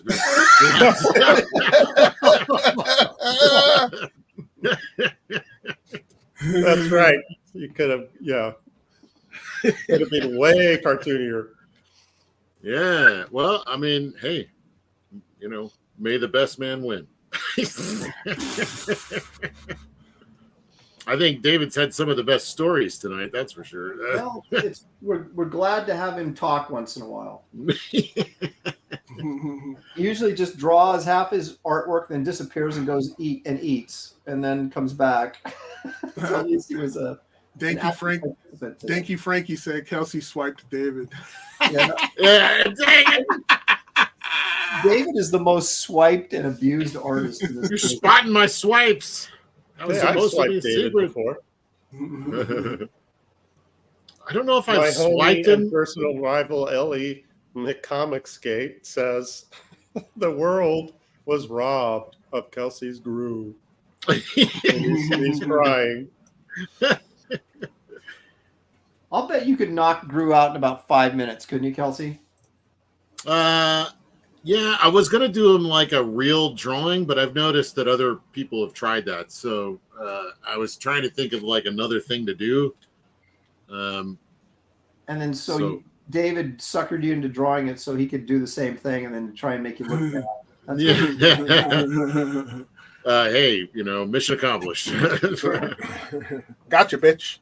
Yeah, I've never copied David. I just call him up and be like, "How would you draw this?" And he would draw it.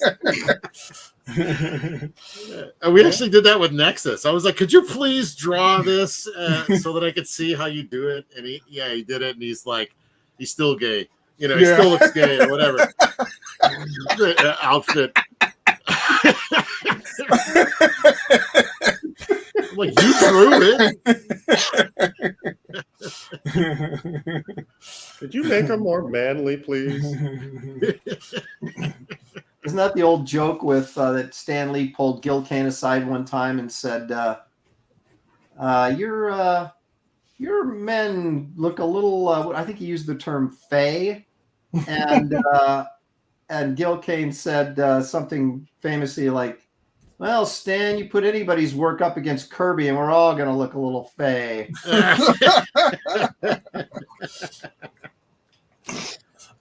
Pretty funny. Did any of you guys see that video of Steranko talking about how he slapped Bob Kane in the face? Oh, yeah. He's told that many times. Like that. Oh, yeah. You know what? I think I heard that story. Well, he met Bob Kane, and Bob Kane went up to him and said, "Oh, nice to meet you, Jimmy boy," or something like that, and patted him on the face. Yeah. And it really pissed off Steranko. So the next time he saw him, he came out of the elevator and Kane said something to him, and he just full on just slapped him, almost knocked him over. Wow. According to Steranko, in front of everybody, So, don't. That's what you want from your Steranko. That's It doesn't matter if it's true or not because it's legendary stuff. It sounds great. Well, I mean, Bob. Stories tend to. I got a wild Steranko story that came from Bob Burden. I don't know if he's ever told anybody this because who knows if it's true. I mean, Bob Burden can embellish a story. Let me tell you, he's quite a character. He's got a lot of stories, but he told this one where it was like him, or he just got a brand new car and he was going to go hang out with Steranko and a bunch of other guys at the bar. I can't remember who all he said. So he goes over there and he's sitting down and he's telling all the guys about his car and he's just being Bob Burden. And he looks over and Steranko's just sitting there just stewing for some reason. He's like, I have no idea what he was mad at, but he just seemed mad. And then, he also had he had a big ass buck knife, I think. And he's like, he got a new car and a buck knife. I guess I'm telling the story completely wrong, but I've got the elements all right. But anyway, so Steranko's like, can I see that knife? And he's like, yeah. And so he takes the knife, he gets up and he walks outside with it. And they don't think anything about it. They just start continuing the story for a few minutes, and then they stop and kind of realize, where the hell did Steranko go? And so they go outside, and he's carving a drawing into the hood of Bob Burden's new car. Oh, with Bob Burden's knife, I think. And he looks at Burden and was like, "What do you think?" And he's like, "Looks great. Sign it." So he signed with the knife. Wow. Again, who knows if any of that's true, but Steranko, there's like that weird that wild side. It could be real, might not be real. It's hard to tell. It's I don't think anybody has as good as stories he's either told great stories or been a part of so many great stories in the comic book legends, and you just kind of like, I don't know if they're true or not, but man, I sure hope they are. Oh yeah, I did. Yeah, I love it. I mean, can you imagine? And I'd be pretty pissed, quite frankly. I'd go up and slap Steranko. I'd take the knife first, and then I'd slap him if he did that. But knowing Burden, his response seemed appropriate for Burden. It looks great. Sign it. Yeah, I mean, I guess you get Yeah, some. there's no way I would have to predicted cover it that. so that it doesn't rust What out. I Right? would do, I would not say sign it. I'd say sign this check. yeah. You bought yourself a car. Yeah. Yeah, but I love those stories anyway, regardless. We got plenty that I know are true that I'll never repeat here. So Well, it's so interesting to think of comic book artists or whatever as kind of like rock stars, but in a weird sort of small underground way they were at times. Yeah. Or guys that were like that. Zay Yeah, Comic says we are. He says he ran into Sterenko at a local Denny's a week after he saw him at a con in another state. Oh, That What are gets the odds around, of man. that? He's a traveling machine, man, right now. He's like everywhere. Oh, wait, who said that? Was that Phil? Yeah. Yeah, he sent me pictures. He was like at Denny's, and he took the picture over his shoulder at Steranko sitting behind him. like a peeping Tom. It was like, I could see it, but he did go talk to him though, so it wasn't like a complete weird thing where he was just snapping shots over his shoulder at Steranko. But yeah, it was totally wild, man. And he remembered him too, from what Phil was saying. Yeah, Stranko's the only guy that remembers me. So Well, he remembered his girlfriend. He was like, "How's it going? How's your girl doing?" yeah, exactly. I actually met Stranko without Shelley, so he actually remembers me based on me, which is like a first for anybody. So I'm grateful to him for that. Great Jim Stranko remembered me. Finally, someone. Yeah. All right. Well, I'm pretty much done, you guys. How are you guys doing? Yeah, I'm just doodling at this point. Yeah. Well, then let's take a look and see what we've all got. And I better sign it here in ballpoint pen because. Okay. All right. I'll go first. I'm quite confident today. I feel good. Feel good. Feel really good. Here we Showing go. it? Whoa, crazy. That looks like pencil. Oh, Yeah. wow. Really? How's that not? Yeah. Hold on, I got to zoom in on this. Oh. Wow. Well, that red and black really worked out well. Yeah, I did. I wasn't sure what we'd be getting there, but It really looks like color pencil, Aaron. Did everybody watch him do this? Yeah, right? Yeah, that's great. I see you working out the forms with the pen, trying to figure out the volume. Yeah, I went with the red pen as the underdrawing, and then I was able to go in and make what adjustments I needed to with the black pen. You don't really, then you do a little line work with the red over the top, and you don't really notice that there's. That was a good idea. I should have done that. And it adds a little color to the flesh, you know. It does. Wow. So you Good get your job. power, you get your power color in there of red. And That guy looks like the guy on the other side of the wall in what is it? Song of Fire and Ice or whatever that show was. Game of Thrones. Remember the big redhead dude? Yeah, I never watched that show. Oh, well, it was good for a I know minute. Yeah, I know who you're talking about. Yeah. You're right. It does. Yeah. There's the face So of Babe. this is Ah, Aaron, nice. you just kind of gave me an idea. Involve you in a 2-hour phone conversation and ask you to start doodling at Yeah. the beginning of the conversation, and then I could end up with something like this. He's like, oh, no, you can't. Yeah, I still have it, Gary. That's the thing. Yeah, well, yeah, that's the hard part. Dude, even your signature is like nice. Man, you suck. Yeah, That's this is great, man. This is very cool. My homie and personal rival Ellie McComiskate says, "Yeah, but that ain't no Gru." I don't think any of us touched Gru today. Nomsky says Aaron's drawing the people that gave his Roman ancestors hell. The barbarians that sacked Rome. It's true. Yeah, I Drawing for like how fun and it profit. rendered that. Huh? Drive for Fun and Profit says Aaron's picture is Santa before he settled down. This is how I found Mrs. Claus. I think this is sarcasm here. It says, "Wow, Aaron, that's a very original idea." Just take it at face value. Say thank you. Thank Yeah, you, old dirty fatty. Yeah, say thank you and move on. There we go. This is what I like to see. Amazing work, Aaron. Thank you, Squibs. Oh no, that sounds like sarcasm. Yeah. Yeah. No, there it is. That's the sarcasm. Agent Joe says, how much for that one, Aaron? So, Glitch. Finally, the boobs this stream needed. Oh yeah, true that.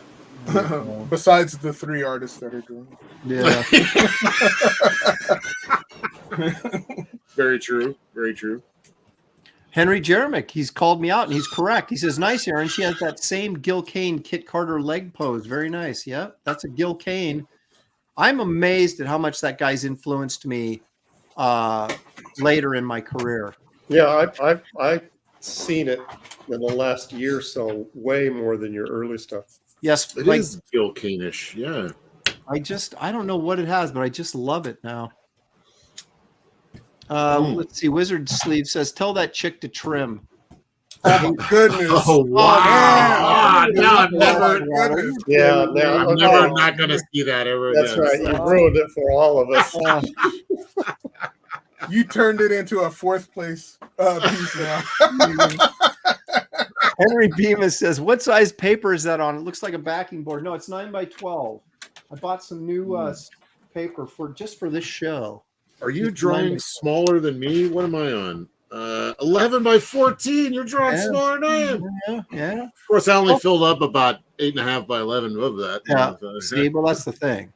Son of Liberty Radio for $2 says, Kelsey, draw Hagar the Horrible. Oh, it's too late now. Where were you earlier? Where were you? Yeah, where were you 2 hours ago with that? That was a good idea. Let's see. Lots and lots of bikini waxing. Okay, you guys, we're going off the rails. McHomie says, Stranko, my homie, not Muck homie. That's McDonald's. Stranko will steal your girl while Gil Kane will steal your artwork. That's true. All right, let's take a look at. I know it's tempting to look at this all day, but let's take a look at what Kelsey's done. And yeah. So this is what happens. Let me turn the recording off.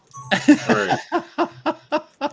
I shouldn't have recorded any of this, but yeah, you can see it's kind of Mark Texera almost I can see with that. with the swirliness, only not nearly as legible or cool, and without the cool lighting. I tried a little bit, but you know. Did you have you ever seen that that Chuck Jones produced? Got a volcano. No, the sort of. I mean, if you can. Is that what that is back there? Yeah. Wasn't quite sure what we were looking It's at. a volcano. Okay. Yeah. Oh, that See? Christmas Carol. Have you ever seen the Sure. animated Christmas Carol that Chuck Jones produced? Yeah. I think so. Very sketchy line work like this. It reminds me of it. Oh, I'll have to check that out. I don't know if I very remember that. cool. It's like only 30 minutes. It's you find it on YouTube. And then my my wonderful handwriting here. Choreograph LC. I hope I spelled that correctly. Yeah. My name, not Cordrath. Right. It's like- There you go. For what it's That's very worth, cool. nice barbarian pen and ink drawing. I like it. Very good. Thank you. And now here's the Cordrath competition. That's Kelsey's, and now we see David's. Oh man, you captured Cordrath a lot better than I did. David, you actually almost kind of captured Andy's style too. Yeah. The way he did that arm and everything is very Andy Smithish. That's great. Oh, I forgot his head tattoo. I put like a big headband on him. But he This also kind of has a, reminds me of Alfredo Alcala. You said that about me. You say that to all the boys. yeah, you say that all. Tell me more about my eyes. Aaron, let me see yours again. What do you think, Gary? Is Like that Alfredo, look at those legs. That's Yeah, Alcala look at for that. sure. That Alcala, man, you got great Alcala going on there. That's some of the best Alcala I've ever seen. Wait, You go give back to good mine. Alcala. It's a new fragrance by Go Alcala. back to David's. He wasn't done. Oh, okay. Wait a minute. There we go. Look at his hands, man. You kill me with those hands. Yeah. Can't draw hands. Yeah. I suck at hands. We both forgot his lion chest tattoo. Oh, I got it here. Oh, It's just Kelsey terrible. Rogers. Check out Kelsey's right there. There it is. Ah, damn it! It's just, you know, It looks like a chihuahua. That's a bear. whatever that is. Oh, look, I got a little ink finger going on. Still got some ink finger. Let's see. Someone says that's Wizard Sleeves insulted my drawing, but he likes David's. He says, "Wow, David, sweet." All right, go back to David's. Get off of me. We already had enough of me. Yeah, I like his stare. He's like heavy brow. He's got the barbarian thing going there. Oh, you know what? the- Someone's saying that this kind of looks like what's his face from The Fifth Element? Now I can't find it. Oh, the hair definitely is Gary that Oldman. way. Yeah, Gary Gary Oldman. Oldman, yeah. It's Aaron. Read the comment. I'm looking for it. That's why I'm looking. No, it's on the screen. Oh, duh. He's called it Gary. What? All I saw was Gary Old Man, and I was agreeing. I was agreeing. You jerks! I'll show you. Prater 7 says these are three of my faves from the show. Well, that's all you got to choose from is three. Yeah. Right? Yeah, I made the top three. Oh, let's see. Lizard Sleeves trying to play nice now. Lizard sleeves or wizard sleeves? Aaron, I love yours, bud. Okay. I forgive you. Yeah. All's forgiven. Hey, I gotta admit, I think I'm impressed with all of us to do this with ballboy fans. Yeah. I mean, this ain't bad. Yeah, I was dubious, but you guys pulled it off. This is good quality stuff. Now, next week. Hold on a second. I'm sorry, Aaron. Sorry to interrupt you. Yeah. Henry Jeremek says, Gary, your inks on that Wrightson Frankenstein is very Alcala. Now he's hitting on you. Oh. Yeah. Oh no, this is I don't know how I feel about this. He says Brohawk is so good. Aaron is good also. Nothing about Kelsey, though. Well, I'm just a given, you know. Oh, Aaron, A you're force an of nature. You're officially an afterthought. yeah. Well, at least I got mentioned. Kelsey didn't even get mentioned. We have a huge audience today, you guys. Thank you so much. Please hit the like and subscribe if you have not done so for this episode yet. It helps us grow, or at least they tell me that. I don't really know how it helps us grow, but I think it does. Somehow there gets a what do they call it? The algorithm or something. And the more likes you get, I don't know. But anyway, next week, you guys, is our very, very special primetime Christmas show. I don't know what time you guys want to start. Like, what would be prime time? 5 o'clock Pacific, 8 o'clock Eastern. Does that sound like prime time? Yeah. Sure. Yeah. Yeah. Yeah. Okay. Yeah. Okay. Yeah. So, so we'll be starting next week at 5 o'clock. It's a special time because it's going to be our primetime Christmas special. David's picking the categories. So, guys, keep your eyes open on Twitter as that stuff magically will appear on Monday. And you can vote on it. And we'll have Christmas lights and eggnog and all sorts of fun stuff. Maybe a fireplace going in the background. Who knows? Yeah. I'm definitely going to wear a sweater, though. An ugly sweater, a traditional Christmas ugly sweater. Well, I hadn't thought about that. I was going to go kind of Perry Como, but maybe I can go ugly sweater. No, sweater's a good idea. I don't. Do we have any ugly? I don't have any sweaters, Christmas Shelley? sweater. I'm sure we do. Well, see, Shelley says maybe we have some ugly Christmas She's sweaters. being nice. She's gonna like just open your closet and be like, "Take your pick." These How all, did you know? These all fit right in. How did you know? Anyway, you guys, thank you so much in the chat for joining us. Please remember that each of us has a campaign that you'll find the link in the description of this video for. And everybody enjoy the rest of your week. And you know what? We will see you right here for the very special Christmas special There you go. Graybeard Studio Oh, next Wednesday. And Gary's gonna send us off with a little Wrights and Frankenstein serious. homage. Serious. Good night, everybody. Fire bad. Fire bad. Goodness.